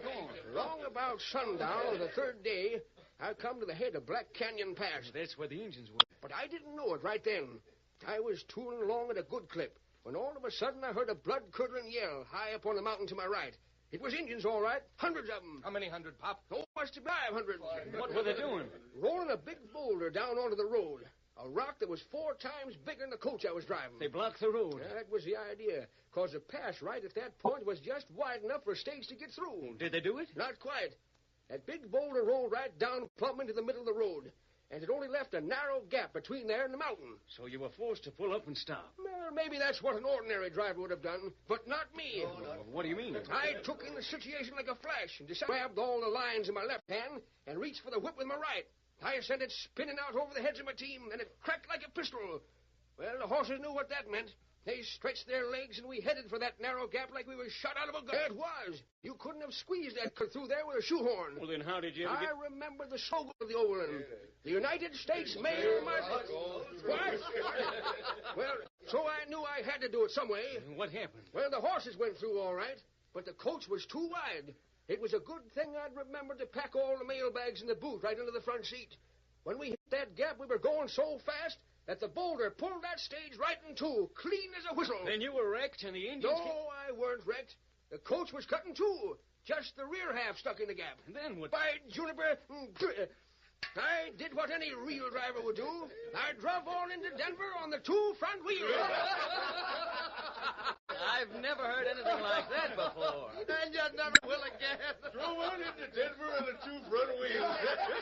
Pop, you can really tell.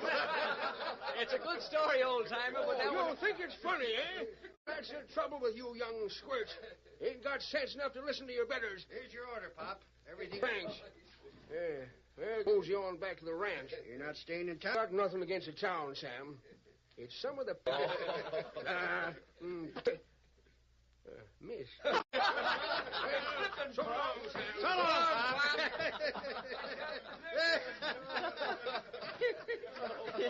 He drove on into Denver on the 2 front wheels. Oh, I've heard a lot of... Say, did the old man really used to drive a stage? Sure. He used to be a stage driver, and a good one, too. All the Pop's stories are based on fact. He just stretches them. I wonder if he really did have a run-in with some Indians. Yes, I think he did. And they wrecked his coach. Maybe not exactly. The tells it. He said something about having that stage at his range. All patched up and standing by the corral. Seen it dozens of times. I think when Pop got too old to drive anymore, the Overland Company keep. Does he ever use it? Oh, he hasn't got to try it. The old buggy'd probably fall apart. Drove on into Denver on the 2 front wheels. You can cut off my ears, boys. Now I've heard everything.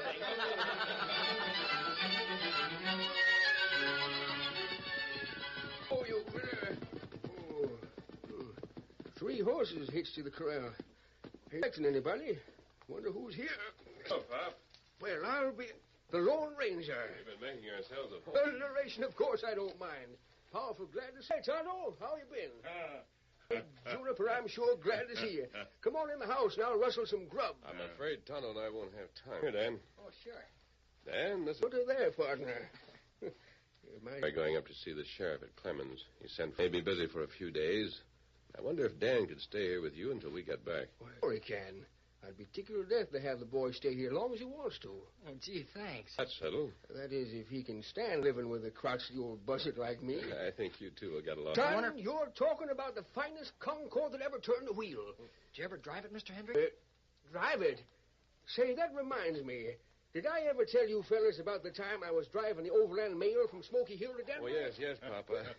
I think Tonto... Really want to hear about the time I drove that stage from Smoky Hill to Denver? Of course I do. Well, come on, Dan, my boy. We'll go right down there and set up on the boot of the coach, and I'll tell you all about it. All right. Wait till I fight off a chaw of my eating tobacco. Can't tell a story. Here, Silver. Come, Scout. Pop loves to tell that story. They'll get along fine. Yes, but it doesn't hurt anyone. Come on, Silver. Get him up, Scout.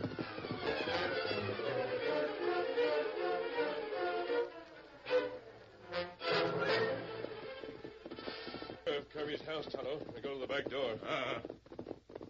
Oh, Silver. Oh, Scout. Easy.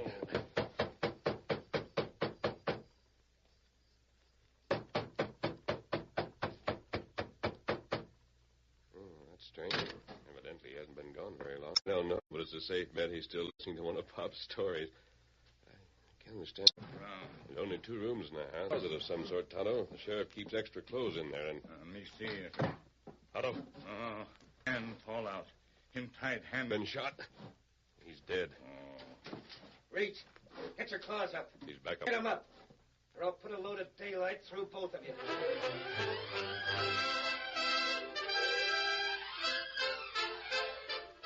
The curtain falls on the first act of our Lone Ranger story. Before the next exciting scenes, please permit us to pause for just a few moments.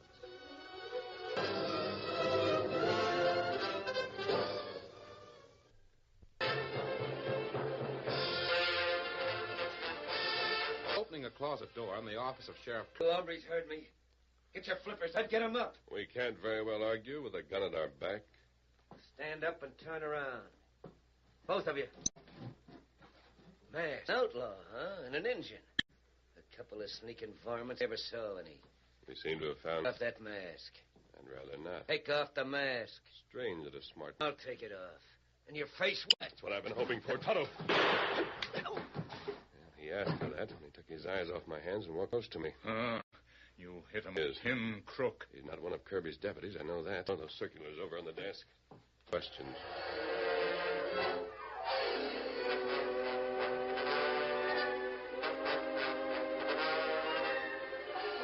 There, Austin. Hey, what? Bug me. In the future, Austin, you'd better not stand too close to a man who's taller than you are. I don't know what you're talking You'd better talk. I'm holding the guns now. Who are you, anyway? I know Bart's name or mine. I make it my... Yeah. Well, just because you're road agents and you happen to stumble in here and find the sheriff's beefed, you can't... You killed him, didn't you? Oh, what of it? That don't cut you in the... I don't know. In that case, join Sheriff Kirby. Tie him up, Tonto. Me fix him here. You mean you're going to plug me? That's what you did to Kirby. The only difference is you're being tied here. Good to Hurry let up, to. Tonto. I want to get this over with and get out of here. No, don't do it. I'll tell you where Bart is. I'll even take you there. Well, that's better. First, I want to know why you murdered the sheriff. Well, I had to. We was figuring a job here in Clemens, and we got a tip the sheriff here knew we were in this part of the country. Who's we? Well, Bart, me, rest of the gang. How many? 20 of us. And where are they now? Hideout north of town. Cattleman's Bank. Hold up, huh? No, he'll tell you about it. I'd rather hear it from you. We're going to do it tonight. There's a 20 Bart handles it. He never blocks us anywhere near a town, so the explosion could be heard. No? Well, if you know Bart, you know how he works. No, I don't. Put him loose, Tom. I can leave? As far as I'm concerned. Well, aren't you going with me? I thought you wanted to see Bart. I do. I'll be waiting for you tonight. Outside bank. Yeah, sure. I'll tell Bart about meeting up with you. You can tell him something else, too. I've dealt my sin this game, and I'm going to play out my... Sure. I'll tell him. How that help catch other crooks? Might think of something.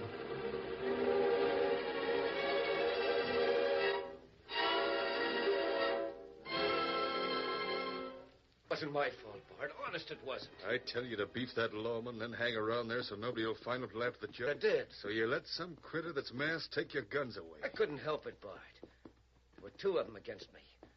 Maybe he's just a penny-ante crook trying to cut in on some big money. He's going to wait for it. Giving orders right now to plug anybody who even looks like him. Hear that, boys? Yeah. All right, on your horses, let's ride. Come on, get up there.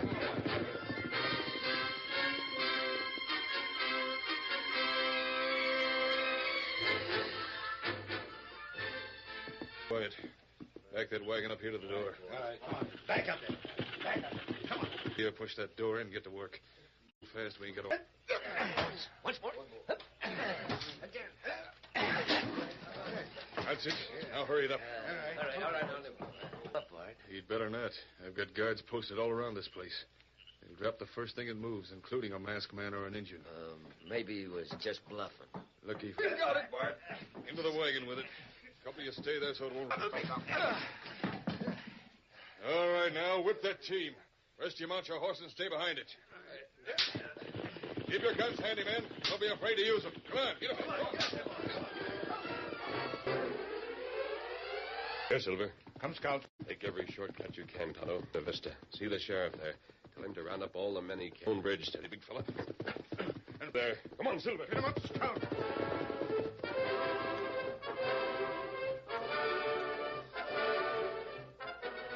Hey, Dan. Getting sleepy? Oh, I don't want to go to... Well, let me see. Go on to Backy first. Can't talk unless... Somebody just rode up. This time of night. Well, thought you said you'd be gone for 2 or 3 days. Gang of men just robbed the Cattleman's Bank up at Clemens. Well, I'll be... You can help us catch them. Sure, wait till I get my rifle. No, Pop. All I want you to do is drive that stage to Vista. Drive the stage? Why, sure. No, I can't do it. I haven't got a team of horses on the place. Yes, you have. We'll harness Silver and Victor. Victor? Come on, Dan. You're going with them and get the horses harnessed. Every second counts.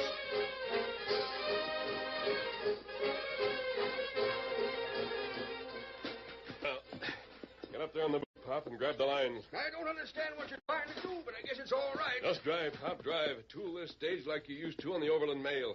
Dan and I'll stay in the saddles on Silver and Victor, but you do the driving. Which way are we heading? Down the main road toward Buena Vista. Sure thing. Oh, no, wait. Can't do it. I just remembered that stone bridge crosses the creek about a mile below here. It's too narrow. This Concord will never get through. That's all right. Don't worry. I tell you, the bridge is too narrow. I'll go this same stage through a narrow gap like the bridge. Yes, sirree, and I can do it again. All right, let's go. Yippee! You heard what he said. Come to roll again, just like we used to do. Come on, you horses. Pick him up. Get up there.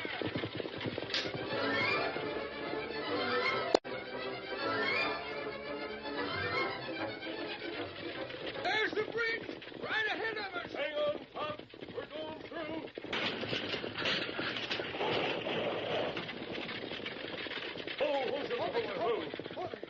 Hey, where's Pop? Right here, Ted Nabbit. The whole darn coach is stuck back there, but I rode the boot right out of it. I know you'd do it, Pop. But the bridge is blocked now. Nobody can go either way. Good. Tonto. Oh, here comes Tonto. Oh, Scout, hold on.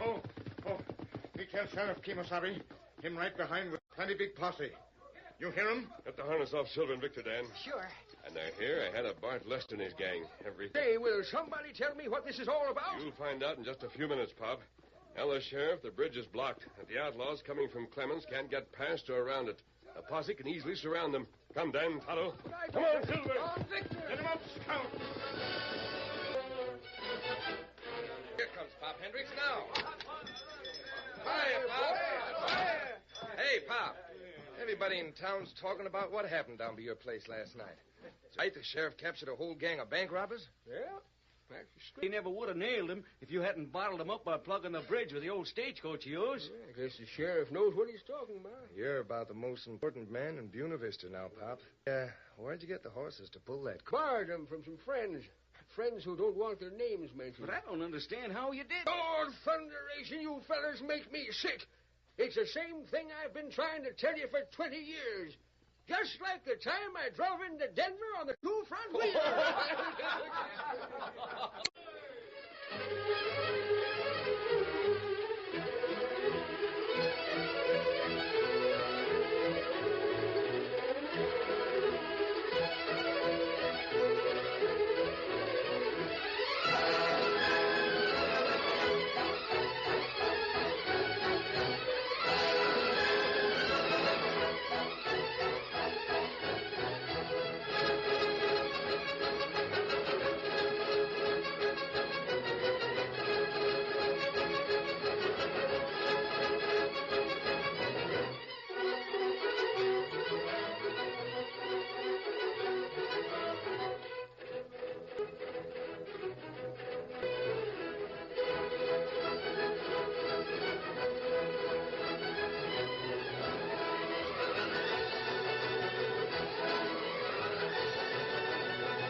The story you have just heard is a copyrighted feature of the Lone Ranger Incorporated.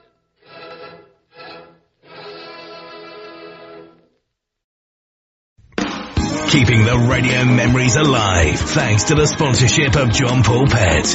Pet care with a salon pedigree. Visit jppet.com today. Lucky for you he was. We got it, Bart. Into the wagon with it. Couple of you stay there so it won't roll. All right, now, whip that team. Rest you mount your horse and stay behind it. Keep your guns handy, men. Don't be afraid to use them. Come on, get them. Here, Silver. Come, Scout. Take every shortcut you can, Tonto. The sheriff there. Tell him to round up all the men he can. Stone Bridge, steady, big fella. And there. Come on, Silver. Get him up, Scout.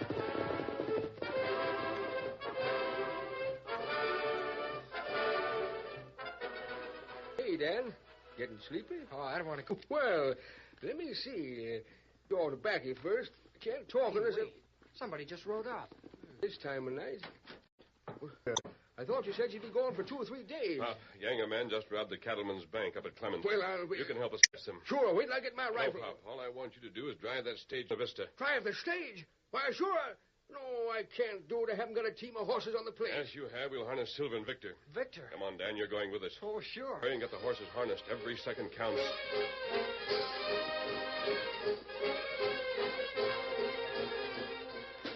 Now, get up there on the boot, Pop, and grab the lines. I don't understand what you're trying to do, but I guess it's all right. Just drive, Pop, drive. Tool this stage like you used to on the Overland Mail.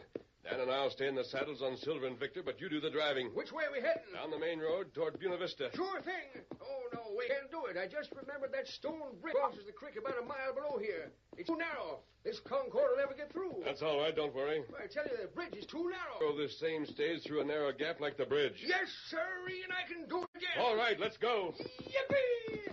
You heard what he said, Concord. We're going to roll again, just like we used to do. Come on, you horses, pick 'em up. Get up there.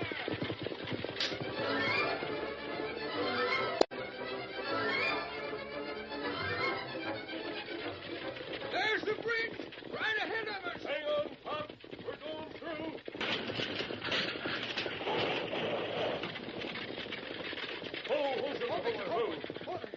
Hey, where's Pop? Right here, Ted Nabbit. The whole doggone coach is stuck back there. But I rode the boot right out of it. I know you'd do it, Pop. But the bridge is blocked now. Nobody can go either way. Good. Tonto. Oh, here comes Tonto. Oh, Scout, hold on, hold.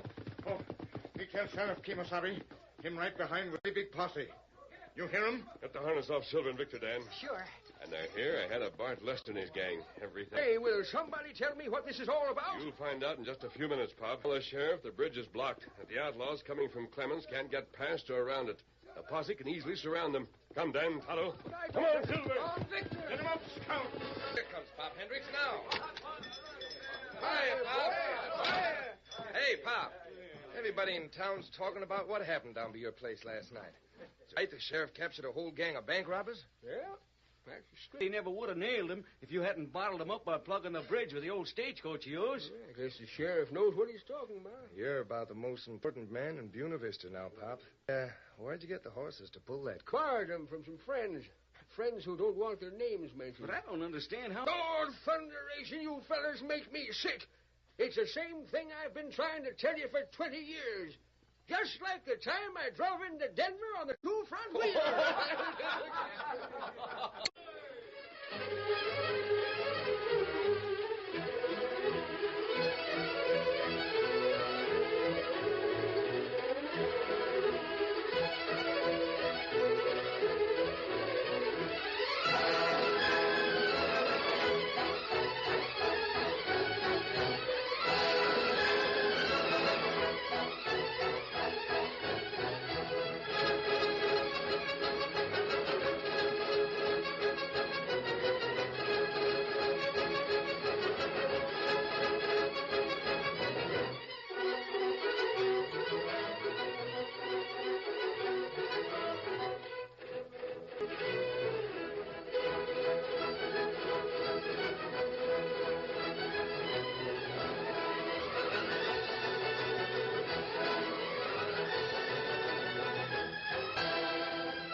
The story you have just heard is a copyrighted feature of the Lone Ranger.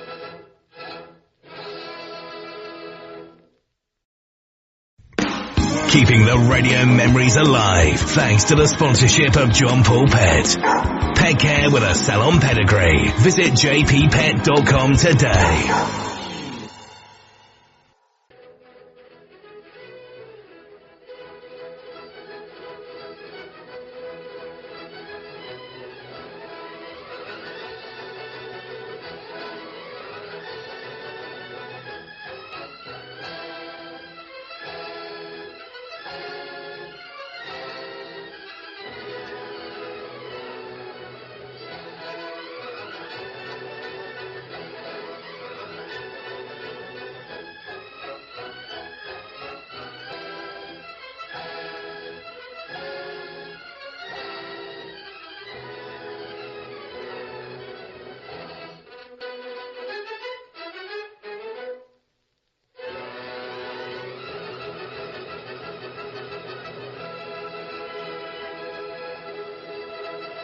The story you have just heard is a copyrighted feature of the Lone Ranger.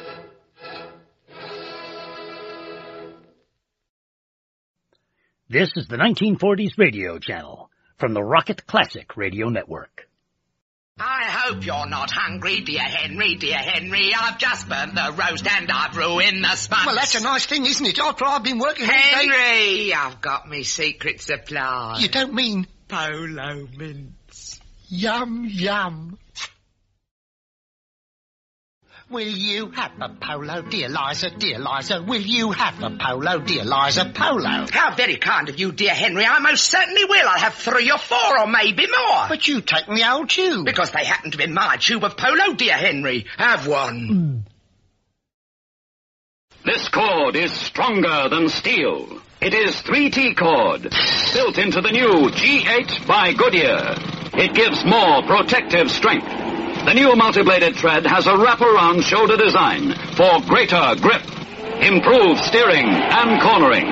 It is built with tufts in non-skid rubber to give more mileage, extra skid resistance. Remember the name and insist on the new G8 by Goodyear. And a meal with a Cape apple. Straight up. Cape apples make good eating. Crisp, juicy. Marvelous exercise for the old choppers.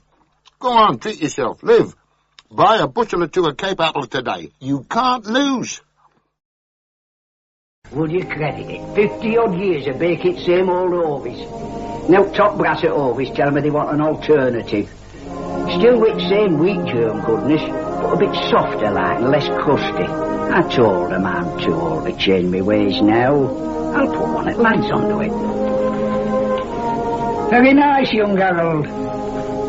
If you like that sort of thing. Hovis Handy Love. A new, softer Hovis.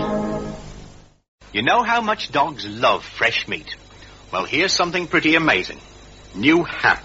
Moist, meaty, really juicy chunks that look and taste as good as fresh meat. Dogs love it just as much. See, one collie's eating fresh meat, the other Hap. Now watch. You can even change the bowls over, and the dogs love it just the same. Give your dog New Hap. It looks and tastes as good as fresh meat. This is the 1940s radio channel from the Rocket Classic Radio Network. Hey, Andy, did you hear that whistle? Sure did, Amos. That whistle means Rinso white, Rinso bright, Rinso new. That's right. That means that this is Sunday was on the air for Rinso with sodium.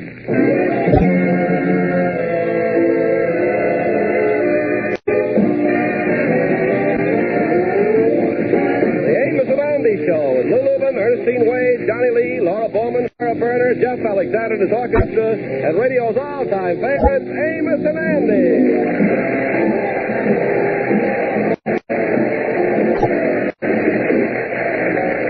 Yes, sir, the Amos and Andy Show, brought to you by Lever Brothers Company, makers of New Rinso, the only soap that contains sodium.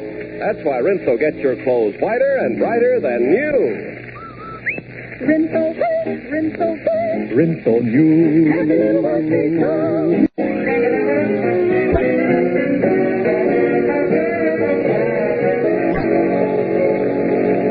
Well, this week, the Kingfish had a little unexpected good fortune. An annuity policy that he took out years ago has finally come due.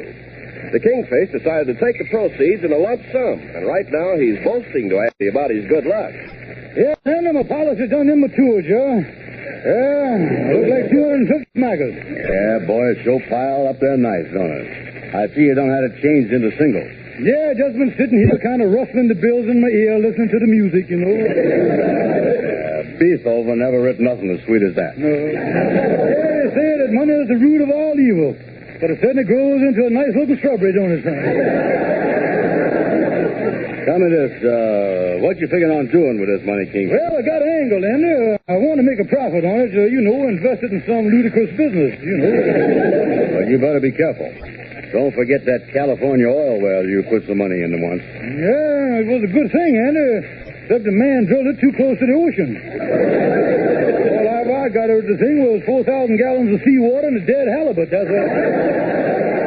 I remember that. I remember you finally split the proceeds 50-50. Mm-hmm. The other fella got the halibut and you ended up with the whole. Well, I don't think I can go wrong this time, man. I tell you what it is. I see the ad in the newspaper about investing in a partnership in a flower shop. So I done sent my lawyer Calhoun over to investigate the thing. Flower shop? What you going in anything like that for? You don't know a high biscuit from a strap dragon. Well, I can run, Andy.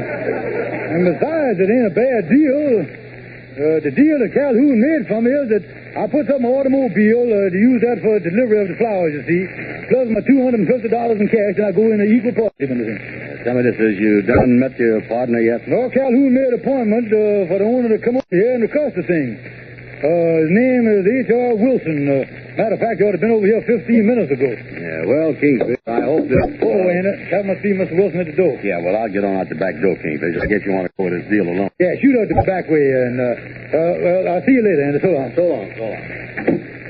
Well, I let Mr. Wilson in this other door, yeah? Excuse me, I'm looking looking for? Why, George Stevens. Well, look at him, my old gal friend, Helen Wilson. How you, egghead? Wait a minute, Helen. You ain't H.R. Wilson with the flower shop, is you? Holy smoke. When your lawyer said Mr. Stevens, I never thought it was you. You and me in business together. Yeah, that's right. Well, how do you like that? There sure is a coincidence after all these years. Yeah, well, I must say, Helen, that you look just as wonderful as you did back in home in Georgia. Oh, George, you're such a flatterer. Yeah, you was the same dainty, feminine creature you was years ago when we used to clean out the hog pens together. Well, thanks, George. Egghead, stand back there and let me get a good look at my old boyfriend. Yeah.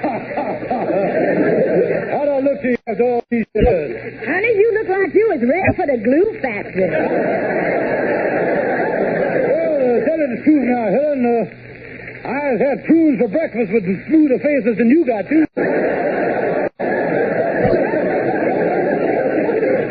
Well, let's stop the niceties here and get on with the business, huh? I understand you're looking for a partner in your flower shop. That's right. It'll be a good deal for you, George.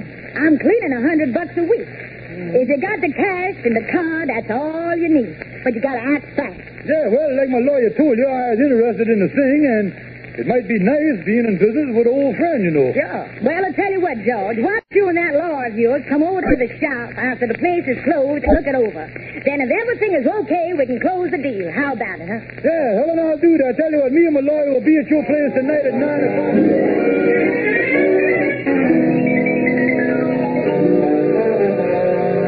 Yeah, then I went over to Helen Wilson's flower shop around 9 o'clock tonight. I checked over the situation there, and I done closed the deal.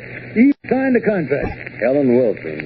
You know that name is familiar. Oh, I forgot to tell you, Henry. This was really a coincidence. That Helen Wilson is the same Helen Wilson that I used to go with back in Marietta, Georgia. Oh, yeah. Wasn't she the one that wore the hip boots to the senior prom?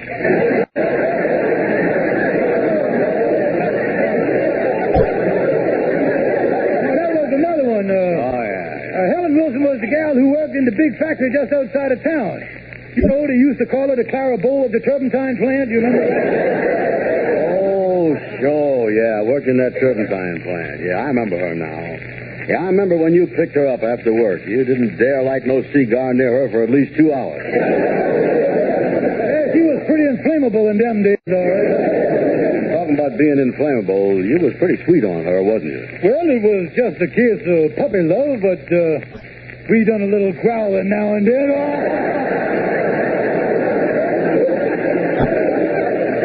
Wait a minute, Kingfish. You know, I was just thinking here, you going in business with Helen Wilson. What you mean, Anna? Well, when she was in town about 6 years ago, did you invite her up to supper? And did you and Sapphire have a fight about her? Yeah, come to think of it, we did exchange a few bruises over that girl. And... yeah, but Anna, that was a long time ago. Sapphire done changed a lot since then. That jealousy is water over the dam. Yeah, but you know women, Kingfish. When it comes to jealousy, they gels up awful easy. Don't be silly, Anna. Say, it's almost 11 o'clock. I guess I better be getting on home. You know, Sapphire's mama's staying with us now, and I don't want to keep them up too late. Boy, will they be happy when I tells them the good news I got to tell them.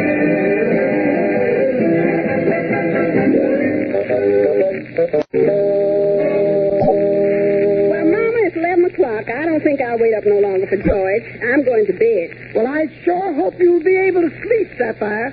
What you mean, Mama? Well, I couldn't if it was my husband. The only thing open at this hour of the night is dance halls and nightclubs.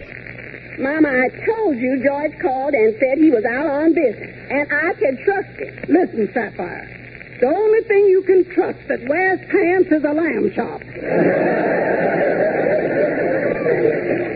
Mother, don't be ridiculous. George wouldn't start chasing women at his age. Age ain't got nothing to do with it. Look at the way your father acted about women. The only way I could slow him down was to take the tires off his wheelchair.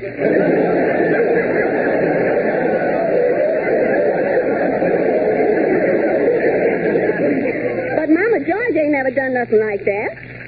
Yet, why would he be out till 11 o'clock? I tell you, that weasel is up to no good. Wait a minute. He's putting the key in the door now. Oh, glad to find my charming little family up. I got some great news for you. All right, you no good son. What's the husband's name? Yeah. Where you been at this hour, you loafer? All right, Mama, you look at his collar for lipstick, and I'm sniffing for perfume. What y'all circling me about here? What I done here? Wait a minute. I got some big news for you. Don't mind that. Why was you at 11 o'clock tonight? Well, I was down at... I don't believe a word of it. That's my Sapphire line. Listen, Sapphire, if you'll put a muzzle on your mama, they'll explain what I'll do. Now, get the old walrus to shut up, will you? I got some wonderful things to tell you here. That's going to make you very happy, what I'm going to tell you.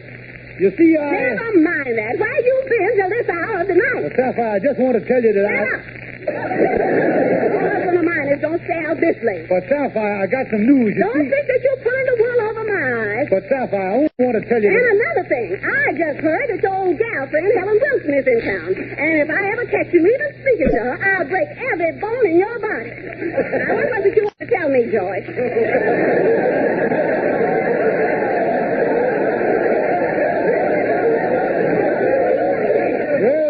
You see, the thing is, I wanted to,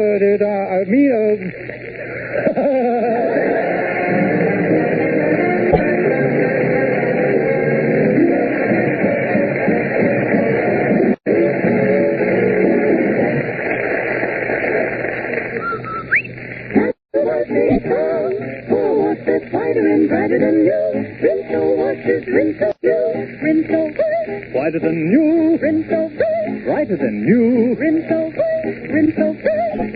new. Rinso new. It's true. Rinso, the only soap that contains solium, gets white clothes whiter and washable colors brighter than new. Yes, Rinso gets clothes Rinso new because Rinso puts sunshine in your wash, even if you dry it indoors. It's a fact that no other soap can make your wash so white or so bright because no other soap contains the scientific sunlight ingredient, solium.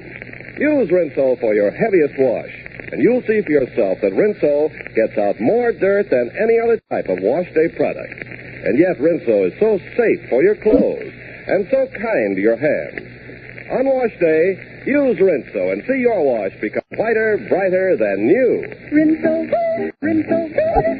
new.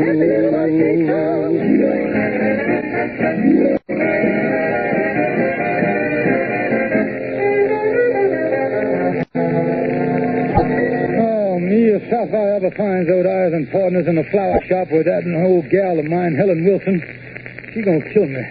If I could just... Well, I'll be doggone if they imagine I hired you.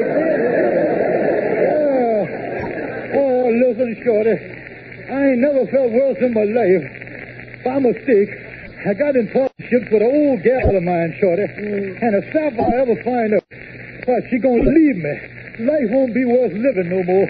What in the world can I do, Shorty?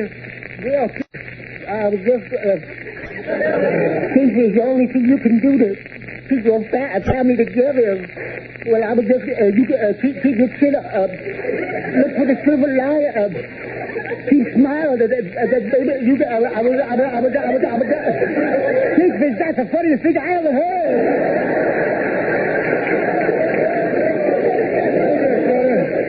I gotta get out of this mess with this flower shop. Yeah, well, there's one big advantage of being in the flower shop. What's that? If Sapphire ever gets you, you can get Lily's wholesale. Listen, Shorty, you ain't no help to me here now. Now, wait a minute, Kip. Look, I think I got it. You think you got it? Yeah. I mean, maybe you could get someone else to buy your hair from the flower shop.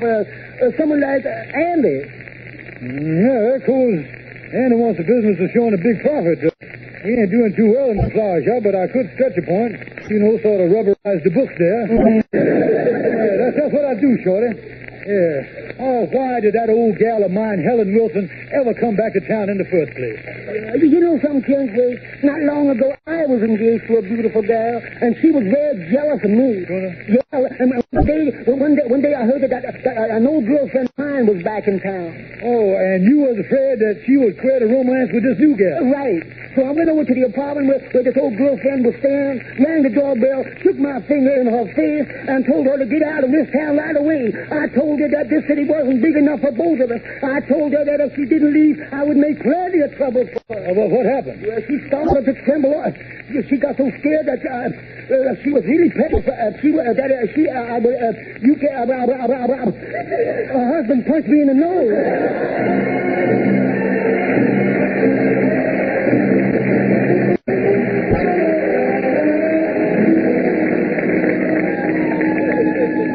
Called up in and told him to come over here to the lodge hall. I was all set to unload my share of the flower business on him. Oh, I hear the boy coming now. Oh, come in, brother Andy, come in. Hi there, Kingfish. What do you want to see me about? Well, I was just going over the books for the week's profit in the flower shop here. You good on big figures, Andy? Well, you mean you done made a lot of money in the flower shop? Well, Andy, the books show that not only is my annual higher than my fiscal, but my inventory is bigger than my inventory there. Well, sounds like you was netting more than you was grossing. It's tremendous, Andy, tremendous. You know, my take-home pay is getting so big that I'm going to have to move closer to the shop so I won't strain myself carrying the stuff. Well, if you got to strain yourself, that's a nice way to do it, all right. Yeah, this flower shop is a chance that only comes to a man once in a lifetime. Yeah, making a fortune for me. Money rolling in, but just that one little flaw in the whole thing. What's that? Allergic to flowers. You mean you got hay fever, Kingfish? Yeah, I got hay fever, rose fever, petunia fever, and every other kind of thing like that. I never knowed about this before. When did you discover it, Kingfish? Well, on the first day I went to work, and I noticed that I started sneezing a little. I didn't think much of it till I went into the big glass refrigerator yesterday to get some roses. Oh, yeah, I see that thing. Yeah, well, I got the roses, and then I put them up to my nose to smell them. And then it happened. What? I blowed the door right off the refrigerator. Hey, that's something, all right. You know, I had a hair section used to backfire like that. Yeah. But the thing I always thunk, Kingfish, is that if you was allergic to flowers, your eyes started watering like you were crying. Well, that happens too, eh? I had to deliver some flowers to a funeral. I got there just as the services was over, and I was crying so much that the undertaker took one look at me and put me in the first carriage. Yeah, finally ended up 40 miles outside of New York crying over a grave as nobody I'd ever seen before in my life. That's a mess, all right. Yeah, well, it's terrible, Andy. Yeah, when you keep crying and sneezing at the same time, no matter where you go, it's always foggy. Tell me this, is you going to see a doctor yet? Yeah, I went to the leading allergy specialist in town here. Yeah, he had to strap a fog light on his head before he could look down my throat. Well, what did he discover, Kingfish? Well, he said the root of the whole thing is my sinuses was jammed up. There was, huh? And the doctor said it looked like the Holland Tunnel on Labor Day weekend. Ain't there nothing the doctor can do for you, Kingfish? Well, he said the only thing I can do is to get away from what's causing the trouble. I got to take the flowered wallpaper out of my living room, you see. You know, Kingfish, I was just thinking here. I know it's silly and all that, but I kind of got the idea you trying to sell me your half interest in that flower shop. You know something, Andy? You done took the wind out of my sails before I got the boat in the water here. I might as well tell you right now that I ain't interested. Just a minute, Andy. Hello, George Kingfish Stevens speaking. Say, George, this is Helen. If you still want to get out of that partnership, I found somebody who'll buy your half of it. Oh, that's wonderful. Yeah. If you pick me up in your car, we can drive over to the lawyer's office and sign the papers. Okay, Helen. I'll be over in my car, pick you up, and drive you over to your lawyer's office. And then I'll bring you back to your shop. That's fine. Okay, goodbye. And I just got a wonderful break here. I was going to get out of the flower business with my money, and Sapphire will never know about the thing at all. Yeah, well, if that's what's been troubling you, you got a break, all right. Oh, yeah, Andy. This is just like having the power company go out on strike just as you're sitting down in the electric chair.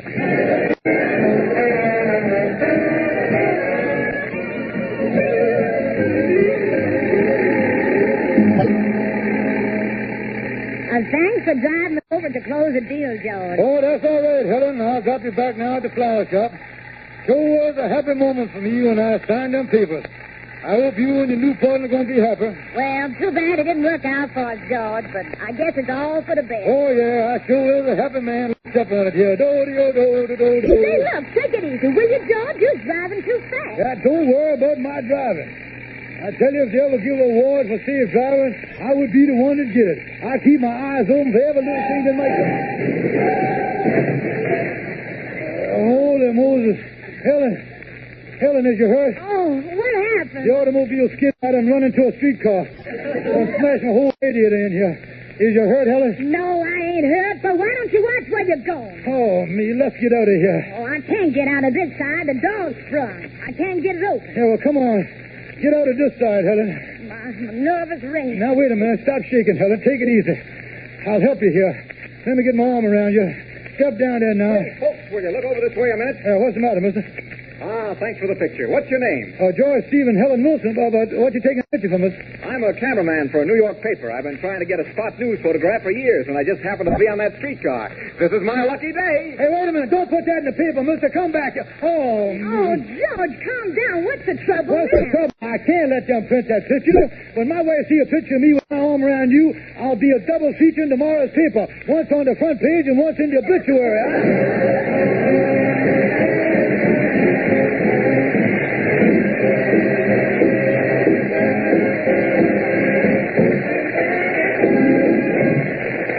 Ken Carpenter. Friend, here's an amazing fact that is scientifically proven to be true. Today's Rinso with marvelous Solium gets clothes whiter and brighter than when they were new. Yes, Rinso makes them Rinso new. That's because Rinso, and only Rinso, contains the scientific sunlight ingredient Solium. So even when the weather is wet or freezing, even if you must dry your wash indoors, Rinso with Solium puts sunshine in your wash. Use Rinso for your heaviest wash, and you'll see for yourself today's Rinso gets out more dirt than any other type of wash day product. You'll see your white clothes come whiter than new, and washable colors brighter than new. Yes, Rinso new. And you know Rinso is so safe for your clothes and so kind to your hands. Better find out for yourself what a really beautiful wash Rinso gives you. Get the economical giant size Rinso, the only soap that contains Solium.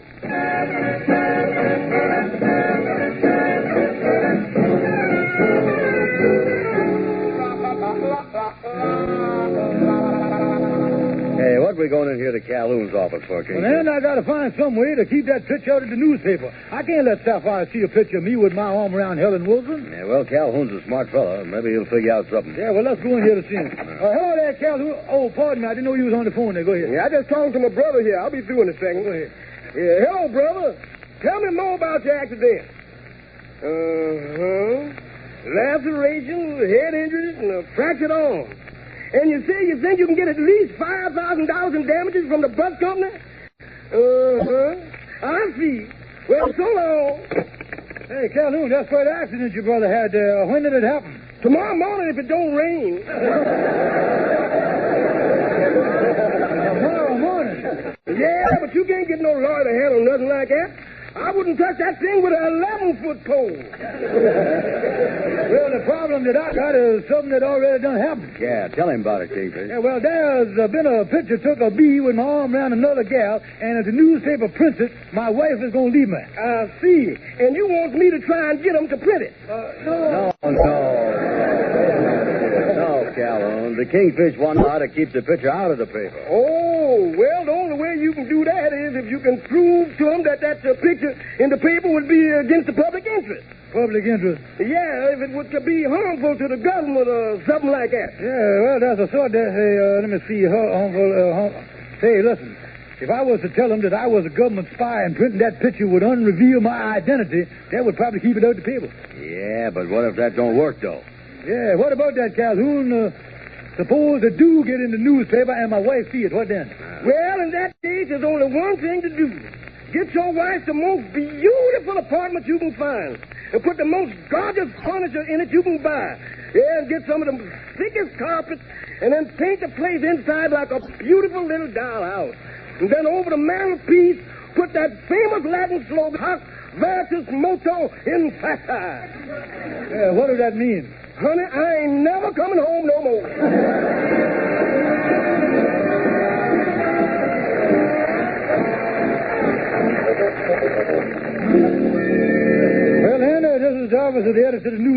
got to convince him that I was a spy and that he got to keep a picture of the paper. Yeah, well, open the door. The secretary said go right in. Yes, what can I do for you? Just a minute, sir, while I lock your door here. What's the meaning of this? Got to be careful. Security measures. Security measures? Yes, I happen to be the most famous international spy since Matza Hari.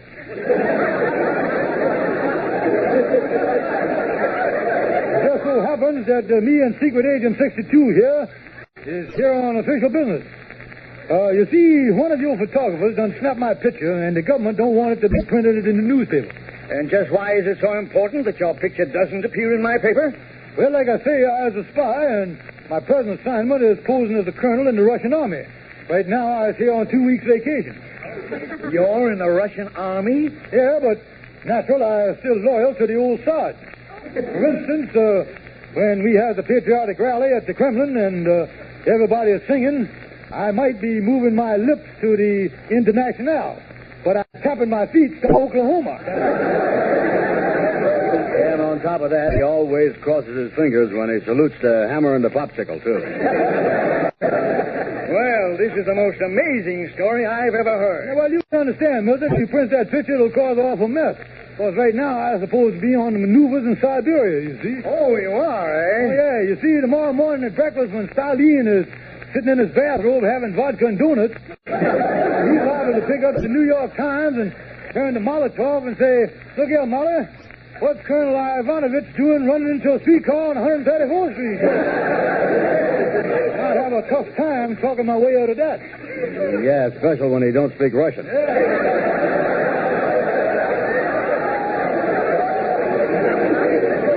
You just can't print that picture now, Milton. If you put that in there, they'll purge me. And right now, we need every spy we can get. Yeah, that's right, we do. Why, us fellas on the Russian details working 24 hours a day, stealing back the secrets the Russians done stole from us. Yeah, them secrets is bouncing back and forth like ping-pong balls. Listen, all I've got to say is this is the most ridiculous, fantastic story I've ever heard in my life. And it's obviously a gross fabrication. Does that mean you don't believe us? It certainly does. Now get out of here. All right. But if you print my picture in your paper, don't blame me if you wakes up some morning with a balalaika right through your heart. That's it. Get out of here. Yeah, we go. Well, what you going to do now, King? Listen, man, there's only one thing I can do. Get Starfire and get a mama out of town for the weekend so there's no chance of them seeing that paper. I ain't got no alternative. I got to do it.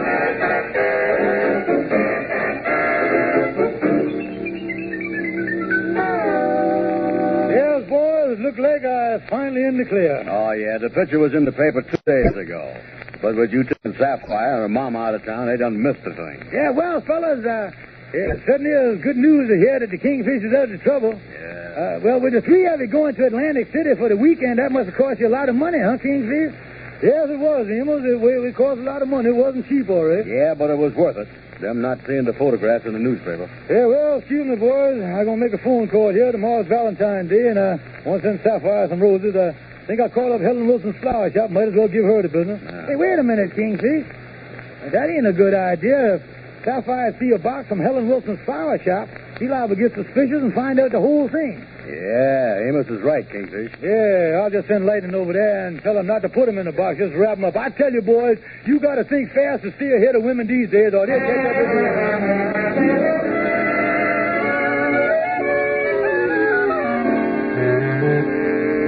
Oh, George, you brought me these roses. They're beautiful. Oh, nothing, Sapphire. It's Valentine's Day, just a little token of my undying love and affection. Well, thank you. I'll unwrap them. Mother, please hand me that vase. Here you are, dear. Look out, Sapphire, look out. Take this, you big buck. Oh. Sapphire, he's out like a light. What's wrong? What's wrong? Look what these roses is wrapped in. A newspaper with a picture of George with his arm around Helen Wilson.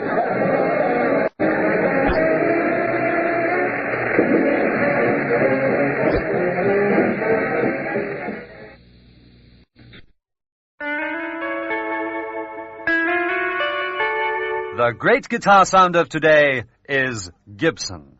Gibson is used by more top groups and players than any other guitar. Every Gibson is the finest guitar of its style. Try a Gibson at your Selma dealers.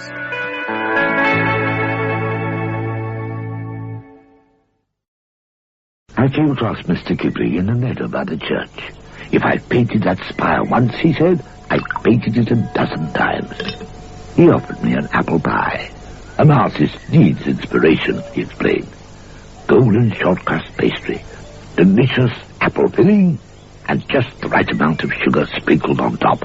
But then, when it comes to the little details, Mr. Ghibli does have an exceedingly good eye.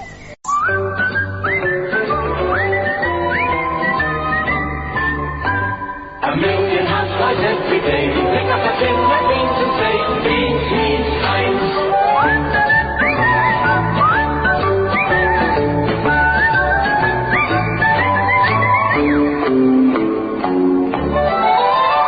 A million housewives every day pick up a tin of beans and say, beans, beans, Heinz.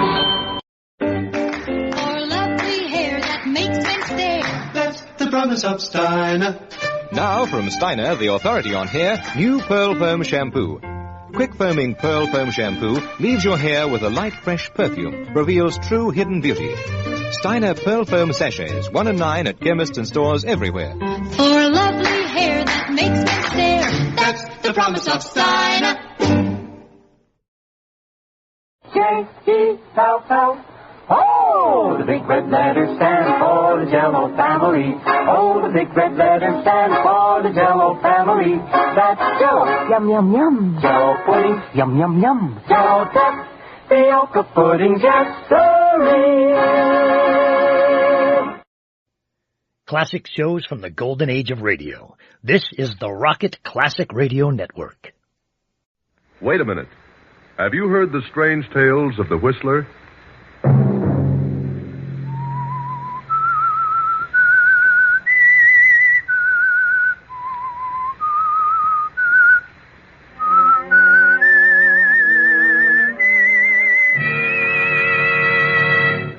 I'm the Whistler.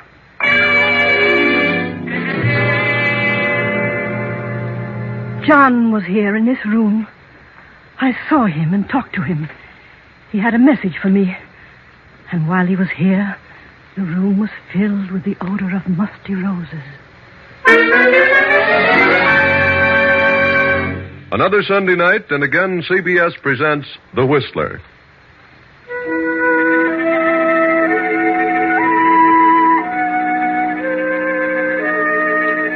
I, the Whistler, know many things, for I walk by night. I know many strange tales, many secrets hidden in the hearts of men and women who have stepped into the shadows. And so I tell you tonight the unusual story of apparition. In the midst of a circle of tall, moaning pines spreads an old mansion. On the second floor, a low light burns in a large bedroom. The bedroom of Elizabeth Kemper, the elderly mistress of the mansion. Mrs. Kemper's husband, John, died suddenly a year ago and left his entire estate to his wife, Elizabeth. Shortly after John's death, Elizabeth brought her husband's sister, Bertha, and Bertha's daughter, Celia, to live with her. Since John's death, Elizabeth's health has gradually failed and she has taken to her bed. In the meantime, Elizabeth's only sister, Mary, has come to live in the great house, and Mary's son, Herbert. Now, long past midnight, Elizabeth tosses in her bed and mumbles. John, what is it? What do you want? Why don't you say it? Suddenly, Elizabeth's door bursts open, and Bertha moves into the room and stands beside the bed. Elizabeth? Elizabeth? Huh? Elizabeth?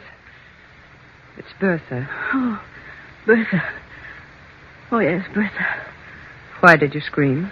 Scream? Did I scream? Yes. Just as I came in the room. You must have frightened me. Were you dreaming? No, I don't think so. But I don't know. I thought John was here. John? You thought John was here? Yes. Standing there beside the bed. Elizabeth, I saw him too. Just a moment ago. What? In my room. Oh, but that's nonsense. Why should he always appear to you? I'm his sister. Yes. Yes, of course. John was trying to tell me something. Something about you. What? He was trying to tell me that you should listen to him. Listen to him? Something about the property. What about the property? He says he made a mistake. Mistake? He says he wasn't killed accidentally. He did it deliberately. He committed suicide. Suicide? Why should he have done that? He hasn't explained that. But he says now he knows the truth about everything.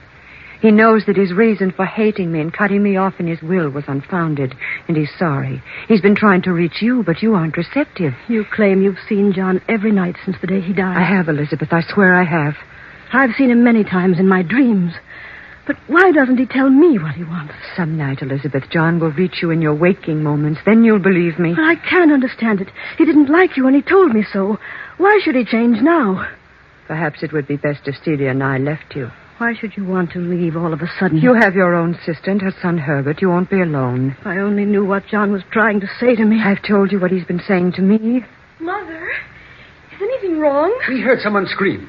At least I thought I did. No, nothing's wrong. Go back to bed. Elizabeth, what is it? What's what, Mary? Oh, dear me, I heard someone scream.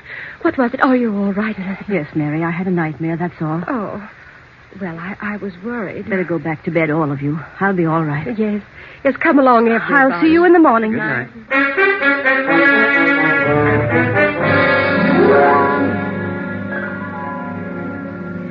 But, Mother, why do you keep frightening Aunt Elizabeth by telling her about Uncle John? I'm not frightening her. She should know the truth. But she is frightened. Why, she's getting worse and worse. Are you sure you have seen Uncle, really? Do you dare suggest that I'm lying? Is that what you mean, Celia? No, Mother. I didn't mean that honest. That's better. And don't you ever say such a thing again. But why doesn't he appear to Aunt Elizabeth? She only dreams about him. That's something that can't be answered. There are those who are gifted with the powers to see those who have departed. See them and talk with them. I'm one of those so gifted. Do you understand? Yes, Mother. John is trying to get a message to Elizabeth about me. And because he finds it difficult to reach her, he's chosen me as the medium. What is the message? He left me nothing in his will because he hated me and thought I hated him. But you did. I did not. It was his imagination. But now he's learned the truth. Now he knows I had nothing but his best interests at heart. He's trying to tell Elizabeth to leave all the estate to me. And he will continue to return to this house until his mission is accomplished. Then his soul can rest in peace. I'm frightened, Mother. I don't want to stay here another day. I can't stand it here. You stay here until I'm ready to leave. Do you hear me? Yes, Mother. I hear. Now stop this nonsense and go to bed. Yes, Mother. I'm sorry. You'd better be.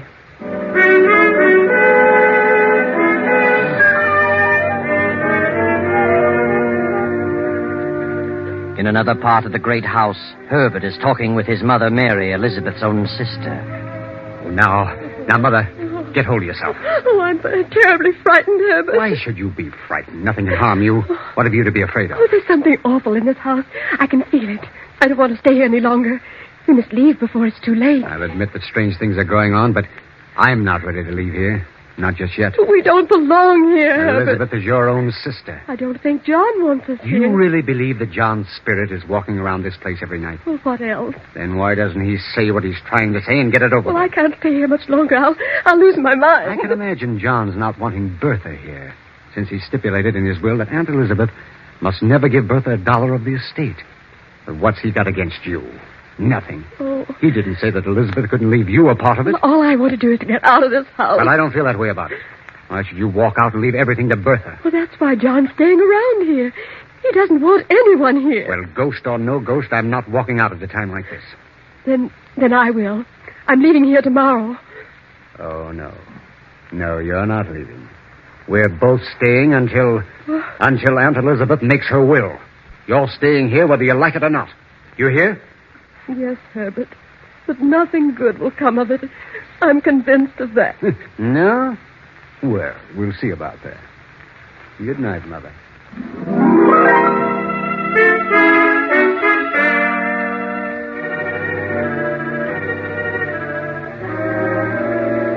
hour later, Mary has finally dropped off to sleep.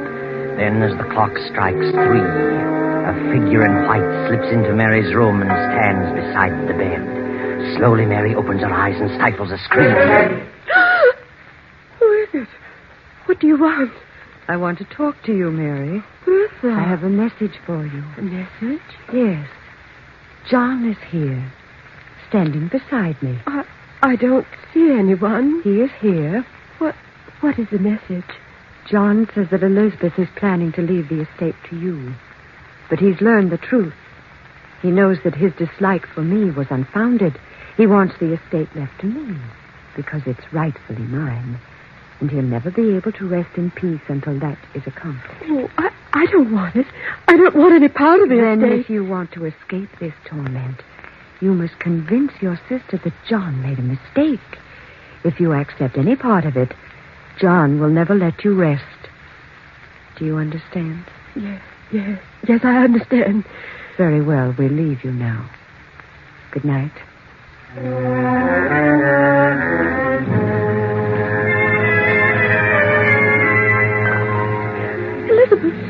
Elizabeth, wake up. Oh, what? Wake up. Oh, Mary, what's wrong? You're shaking like a leaf. He was in my room. Who? John, he was in my room. Mary, what are you saying? He had a message. He said you were planning to leave the estate to me, according to his will. But he made a mistake about Bertha. He wants you to leave it to her, so he can rest in peace. Mary, are you out of your mind? No, you must believe me. I don't want any part of the estate. Oh, please promise me. Leave it to Bertha and have done with it. I refuse to accept it. Get control of yourself, Mary. I'm leaving here in the morning. I'm frightened. And if you had any sense, you'd leave too. If you stay here, you'll go mad. Very well, Mary. If that's what you call gratitude, you can go. Oh, I'm sorry, Elizabeth, but I won't remain another night. Are you sure you saw John? Well, no. No, but he was there in my room. Did you talk with him? No, that is Then how do you know he was there? Well, Bertha told me he was there. Bertha? Was she there, too? Oh, yes. She told me what he wanted. He said he couldn't reach you. Oh, why should John appear to everyone but me? Oh, I don't know. But I know he was there. I could sense it. I tell you, there was someone in the room with Bertha. It must have been John. Oh, let Bertha have the estate or something terrible will happen to all of us. Oh, please, Elizabeth. Go to bed, Mary. We'll talk about it tomorrow. Yes, Elizabeth.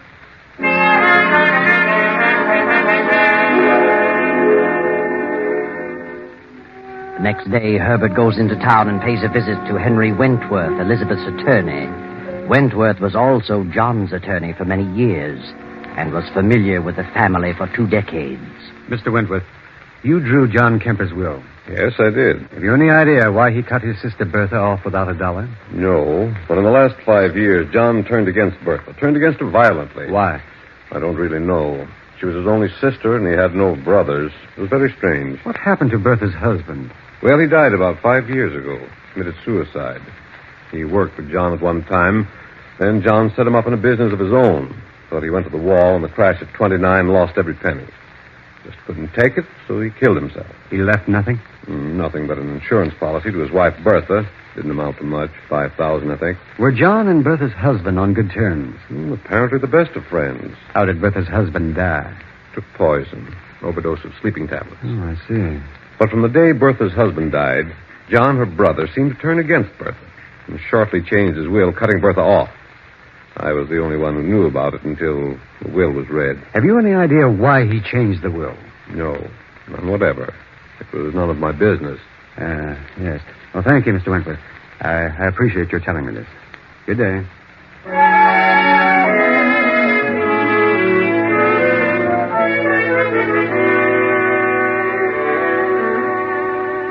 Then Herbert pays another visit, a visit to Dr. Martin, formerly John Kemper's physician. Dr. Martin is at first reluctant to talk, but finally answers a few questions. Doctor, you were John Kemper's physician for many years? Yes, that's right. Uh-huh. Was there anything wrong with him? You mean, was he unbalanced? No. Did he have any severe ailments? Well, no. No, the last year or so he seemed to change considerably, though. Became a bit morose. Anything wrong with his heart? Well, yes and no. Yes and no? Well, he began to suffer from severe headaches. Took to using a lot of aspirin. course, too much of anything's bad. He was killed in a car wreck. Yes, he'd been to the city and was driving back home late at night. Drove off into the ditch. Did you attend him? I saw the body shortly after the wreck. He'd been dead about an hour, badly smashed up. Was it his heart? Oh, could have been, but I think he went to sleep at the wheel. Was there an autopsy? No, it was obvious how he died. His skull had been crushed in. Mm-hmm. Who had he visited in the city on business? Oh, I don't know. I never thought about it. Where is John Kemper buried? In the family vault at the edge of his own estate. Didn't you know that? Huh? Oh, yes. Yes. I'd forgotten. Well, good day, Doctor. And thanks for the information.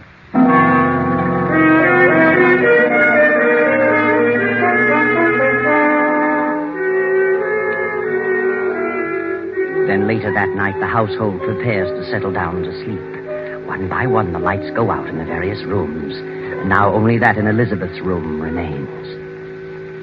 Will there be anything else, ma'am? No, Higgins. That'll be all. Has everyone gone to bed? Oh, yes, ma'am. They've all retired. Is the milk warm enough? Yes. Good night, Higgins. Good night, ma'am. I hope you rest well tonight. Thank you, Higgins. The moon bathes the estate in its eerie glow. The big clock strikes off the hour. Then, in the distance, there is the howl of a dog. A mournful howl of impending doom. John's dog crying in its loneliness. Across the lawn from the family vault walks a haggard figure in the moonlight. A figure with long white hair walking toward the house. And a few moments later, the weird figure appears in Mary's room, stands in the shadows, and points at Mary. What do you want? Who are you? I am John. John? Oh, good heavens. I've come back to talk to you.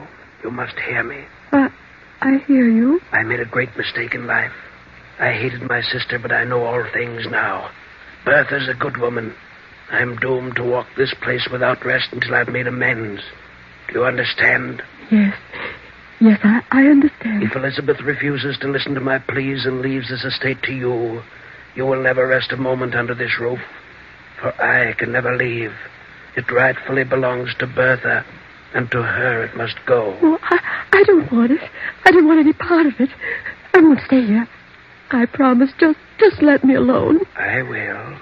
If you and your son leave here at once. We will. We will. Where are you? John? Are you here? John? Mary gasps and suddenly falls back on her pillow. Poor Mary has fainted dead away. From the darkened stairway, the great clock chimes out the hour. 3 o'clock. Elizabeth, eyes closed but still awake, senses a presence and slowly opens her eyes. Standing close beside her is the white-haired figure, its face hidden in the shadows. No, Elizabeth. Don't turn on the light. Who is it? You wouldn't want to see me. I've been out there too long. John! John! At last I've reached through to you. Oh, I must be dreaming again. No, not this time. Why are you whispering, John? I'm not whispering, Elizabeth. Can't you hear me? Yes, I can hear you. What is that odor? Odor? Yes, a strange odor. Like the smell of flowers. A musty odor of roses. Why, I've just come from the vault, Elizabeth. John, what is it?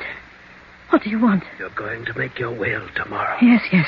Only you can right the wrong I've done. Wrong? My father left this estate to me with the understanding that I should leave it to Bertha. Yes, I know. I suspected her of wrongdoing and cut her off, and instructed you to do so. Yes. But now I know that I was wrong. You must leave the estate to her. You must right my wrongs so that I can go on to my rest. Yes, John. If you fail to do this, I shall be doomed to walk this place throughout eternity. And all those who come here shall not know a moment's peace. Yes, I understand, John. If you fail me, you too shall suffer my torment with me forever. Yes, I'll do it. I'll do as you say, only... John... Your heart, Elizabeth? Yes, You haven't much time, Elizabeth. You'll be joining me soon. I know. John, where are you? I promise, John. I promise. Elizabeth clutches at her heart, gasping for breath. A few moments pass, and she revives sufficiently to reach for the stimulant on the nightstand. She pours a dose, and as she swallows it, she glances out the window over the moonlit grounds. Across the lawn moves the white-haired figure, gliding toward the family vault at the edge of the estate. John! John! Elizabeth drops the glass and falls to the floor. A few seconds later, Bertha hurries into the room. Elizabeth. Mary. Herbert. What happened, Mother? Hurry. Good heavens. Is she all right? Elizabeth. Oh. She's dead. Who screamed?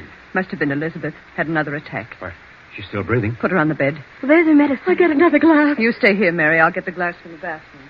What do you suppose happened to her? Maybe it was... Was what?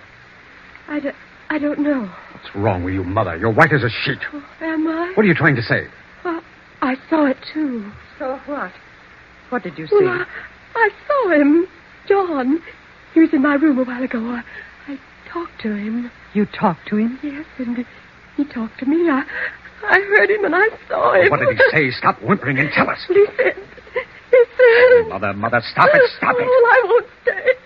I won't. Come back here. Grab her, Celia. Elizabeth's coming, too. Aunt Elizabeth. Aunt Elizabeth.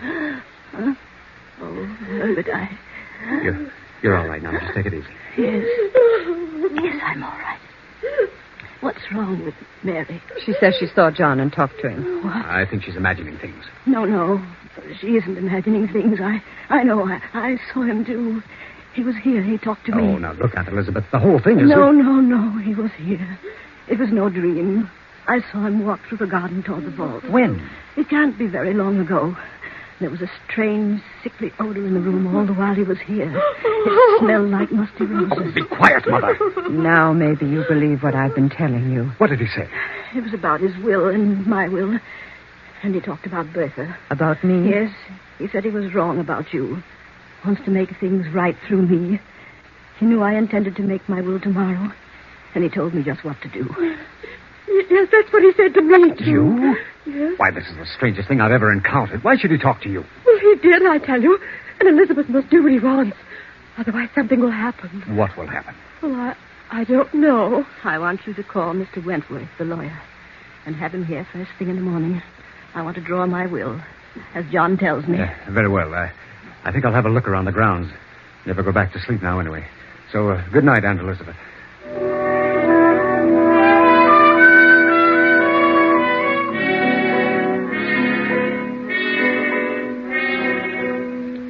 Herbert wanders about the grounds for a while and finally goes to Higgins, the butler, and after some persuasion obtains the keys to the family vault. The next morning, the lawyer, Wentworth, visits Elizabeth in her room. Well, how are you this morning, Elizabeth? Much better, Mr. Wentworth. Here you had a bad night. Yes, I guess I had another attack. Oh, so? Mr. Wentworth, I want to draw up my will. I should have done it long ago, but, well, something held me back. I see. Well, I'll take down the data and have it typed, then bring it back for you to sign. I'll be in court all day, probably through the evening, so I'll have to come around 11 tonight. Very well, as soon as possible. Good. Now, let's have the particulars. Yes. To my sister, Mary Wilton, I leave the 5-room cottage in Danbury. Hmm? To my nephew, Herbert Wilton, I leave $1,000 in cash. Yes. And to my husband's sister, Bertha Mallory, I leave all other property, personal and real, amounting to some $400,000. What? Please. Amounting to some $400,000, according to my late husband's wishes. What do you mean? John stipulated that you leave not a penny to Bertha. John has changed his mind. When did he change his mind? Since his death.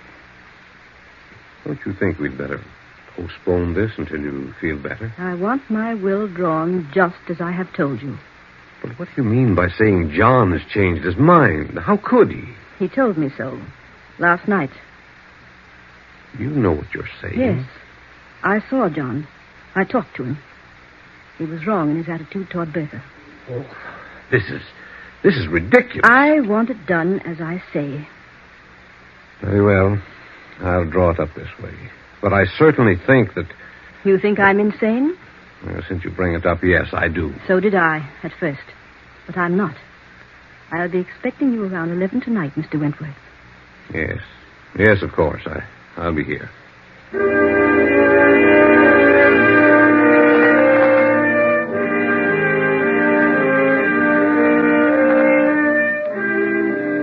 Now it is shortly after 11 the same night. The lawyer has returned with the will, and Elizabeth has called her 3 relatives to her room.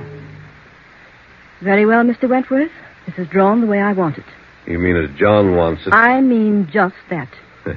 I'm leaving the property that was mine before I married John, the small cottage, to you, Mary, and $1,000 to Herbert. All else I am leaving according to John's directions to you, Bertha. That's the way John wants it.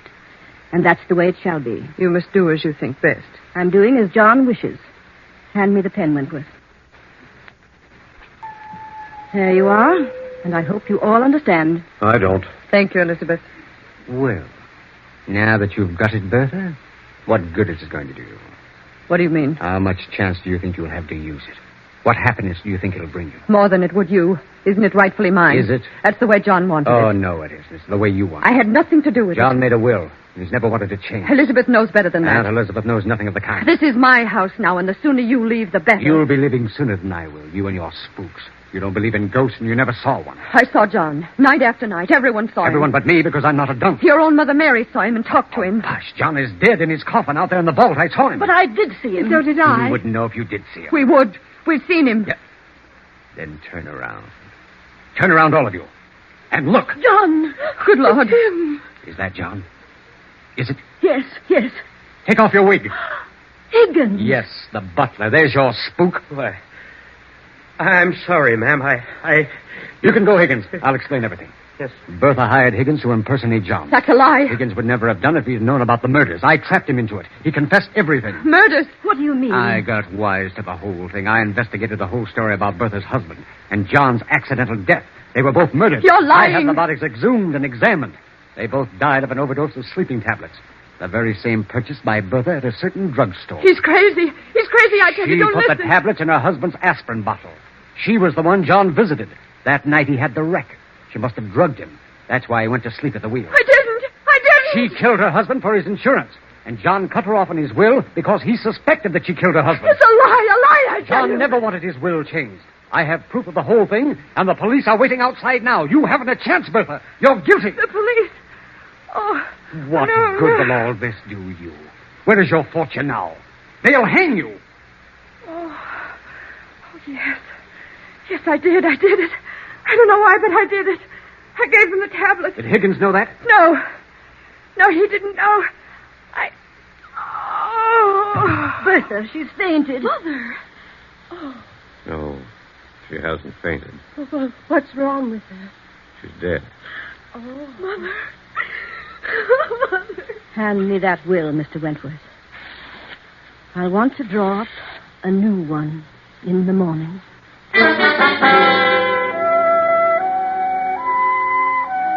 Well, there you are. That's the story. John never wanted his will changed, and for good reason. He really knew the truth. But wait a minute. How did you figure this one out, Herbert? You didn't really have those bodies exhumed, did you? I didn't have them exhumed. And if I had, there would have been no traces of sleeping tablets left. And there were no police waiting outside. I was bluffing, working on pure hypotheses. But it did work. Yes, it worked, Herbert. And it afforded me a very nice story indeed. Thank you, Herbert. You're welcome.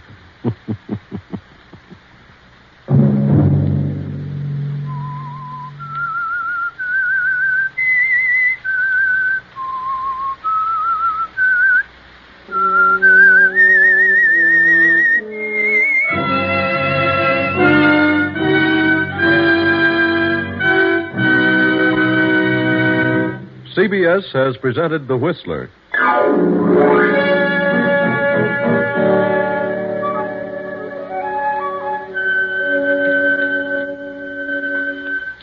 Original music for this production was composed and conducted by Wilbur Hatch. The Whistler is written and directed by J. Donald Wilson and originates from Columbia Square in Hollywood.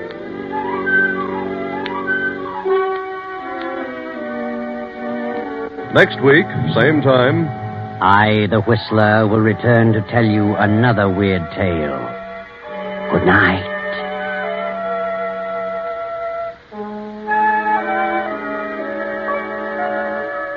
This is the Columbia Broadcasting System.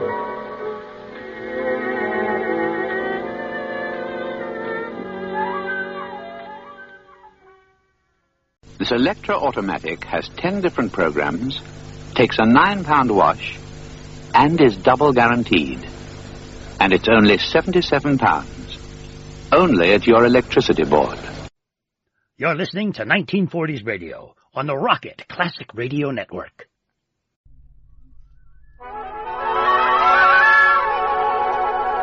We present My Favorite Husband, a new series based on the delightful stories of Isabel Scott Rorick's gay and sophisticated Mr. and Mrs. Cougat, starring Lucille Ball with Richard Denning.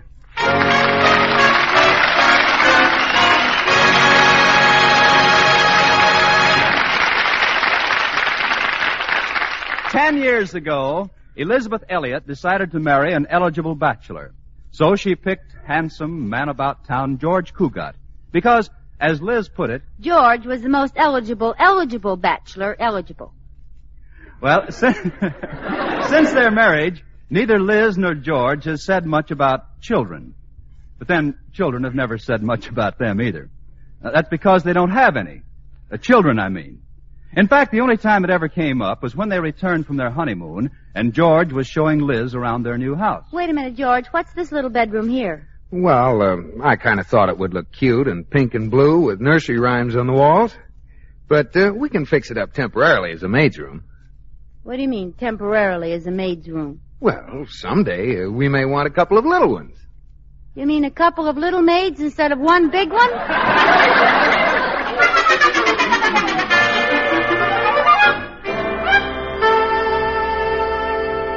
Well, that was, as I say, 10 years ago. So today, Mr. and Mrs. Cougat are still just two people who live together and like it. Lucille Ball is Liz, with Richard Denning as George in My Favorite Husband.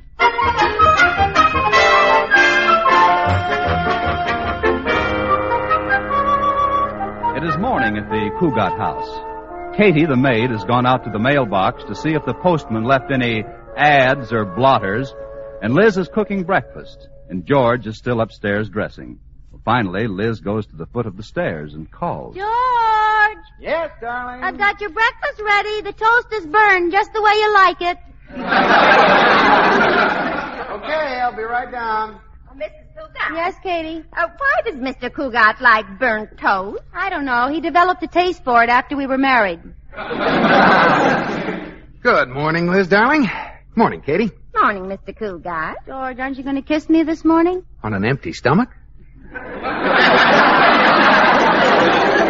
Certainly. Give me a kiss. I'm fresh out. Oh, come on, George. You must have an old kiss lying around somewhere. Okay. There. How's that? That wasn't just lying around. It was dead. That had all the zip of the old George Cougat. Well, the old George Cougat better get a new zipper. What are you laughing about, Katie? I was just thinking about my first husband, Clarence. Now, there was a kisser. Good? No, ugly. Come on, George. Your breakfast is ready. Oh, so am I. Where's the morning paper, Katie? George, are you going to bury yourself in that paper again this morning? Oh, I just want to look at the financial page and see how the stock market is doing. Oh, here it is, Mr. Cougat. Oh, thanks, Katie. Let's see now. Amalgamated Copper, Fisk Tires. AT&T is down 2 points. I'd better get some. TP&L is down 1 point. Well, I'd better get some. SFO&P is down 3 points. I'd better get some. What's the matter? BVD is down 2 cents. You need some. Liz, you've been looking. You've been showing.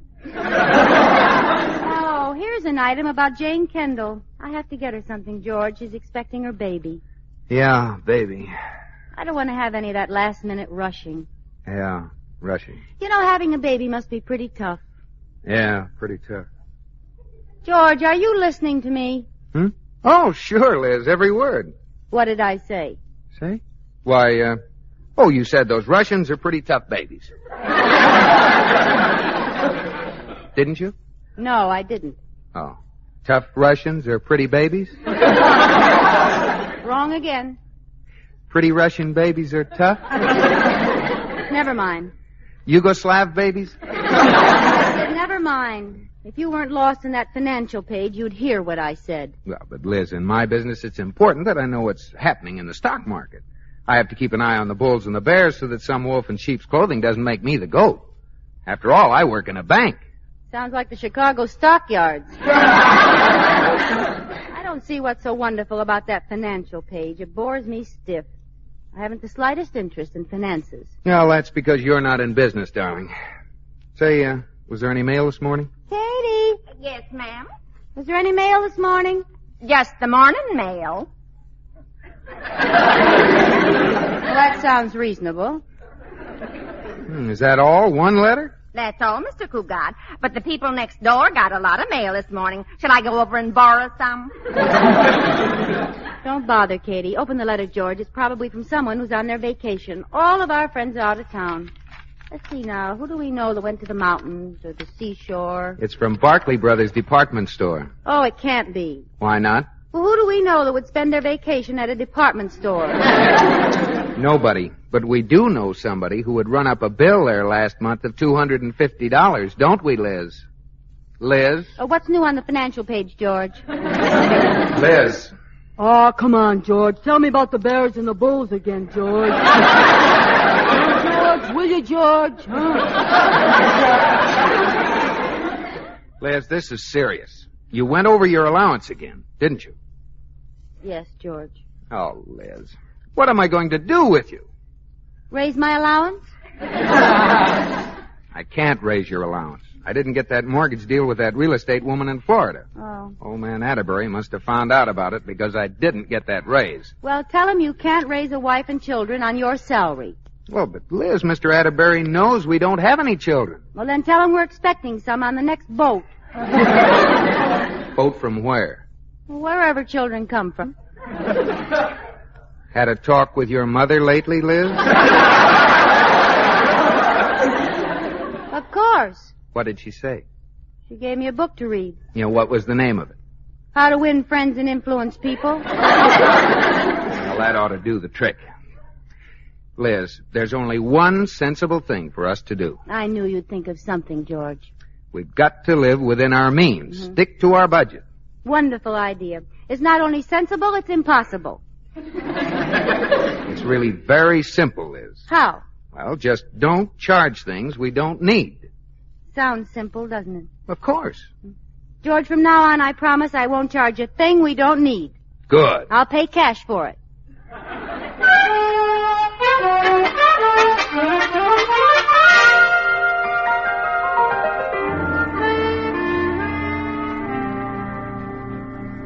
Why, Mrs. Cougat, I didn't know you could knit. Neither did I, Katie. How do you like it? Oh, it's adorable. What is it? Baby booties. They're for Mrs. Kendall. Do you think they'll fit her? Katie, Mrs. Kendall is going to have a baby. Oh, are you going to be there? No, she's just having the family and a few close doctors. Mrs. Cougat, wouldn't it be easier for you to buy Mrs. Kendall some baby booties instead of getting all tangled up in that yarn? Yes, Katie, but I'm trying to help Mr. Cougat save some money. And baby booties cost $5 a pair. But how much did all this yarn cost? $10, but that's for 5 balls. But you won't need 5 balls of yarn to make 1 pair of baby booties. Well, I'm using the rest to make a sweater to match. To match the booties? No, a sweater to match the skirt I picked up for $29.95. I think it's wonderful of you to help Mr. Cougat save that way. Well, the only trouble is I had to charge all this stuff. So I think it would be better if we just didn't say anything about it, Katie. I understand, Mrs. Cougar. He'll probably laugh when he finds out that I've learned to knit. Yes, but he'll stop when he finds out how much it costs. Oh, I better hide this knitting. Hey, anybody home? Oh, it's only Corey. Yes, mankind's gift to womankind. In the living room, Corey. Hi, Liz. It's Corey Cartwright, that gay dog. Throw him a bone, Katie. Oh, I'm not in the mood for jokes, Liz. I'll put your hat in the hall, Mr. Cartwright. What's the matter, Corey? I met the most beautiful girl at a beautiful party in a beautiful penthouse last night. Didn't you have fun? Yes, the beautiful girl and I spent a beautiful evening looking at the beautiful moon. Sounds beautiful. Not quite. Why? She had an ugly husband. What was his name? I don't know. He never did catch me. Corey, what makes you so fickle? Well, I'm not fickle, Liz. I just can't make up my mind. Well, sooner or later, the right girl will come along, and then you'll settle down, and she'll be knitting these. Liz, am I seeing things? Are you knitting baby things? Yes, baby booties. Liz, you mean you? Why didn't you tell me? Well, I didn't know you'd be that interested. Interested? Of course I'm interested. Congratulations. Well, thanks. Why, I had no idea. Neither did I. In fact, I was just telling Katie I didn't know I could do it myself. Of course you can, Liz. I think every married woman should. You do? Certainly. Well, what's marriage got to do with it? But good old George, he hasn't said a word about this, Liz. Well, good old George doesn't know about it. I'll bet George... I beg your pardon? George doesn't know about it, and don't you tell him. But why? Shouldn't he know? No, Mr. Atterbury didn't give him his raise, and this wasn't on our budget, so I had to charge it. They have time payments for everything these days. But really, Liz, don't you think you should tell him? No, he'd only worry about the budget. And besides, if George found out about this, he'd want me to take it back.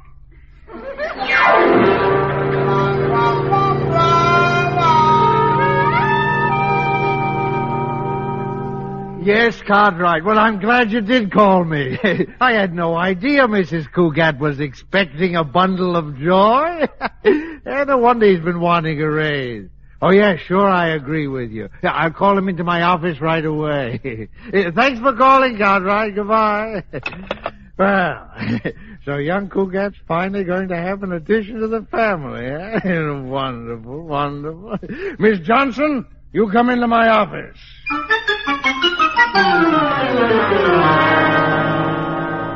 Mr. Cougat, Mr. Atterbury wants to see you right away. Uh-oh.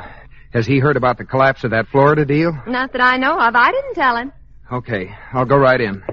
I wonder who told the old man about my failure with that real estate woman. I'll bet that's the reason he didn't give me a raise. Well, after all, it might happen to anybody. Huh? Oh, George. George, my boy, come in. Sit down. Thanks. George, I want to have a talk with you. Shall we say, father to son? Well, is it about the raise I didn't get? Yes, sort of. That is...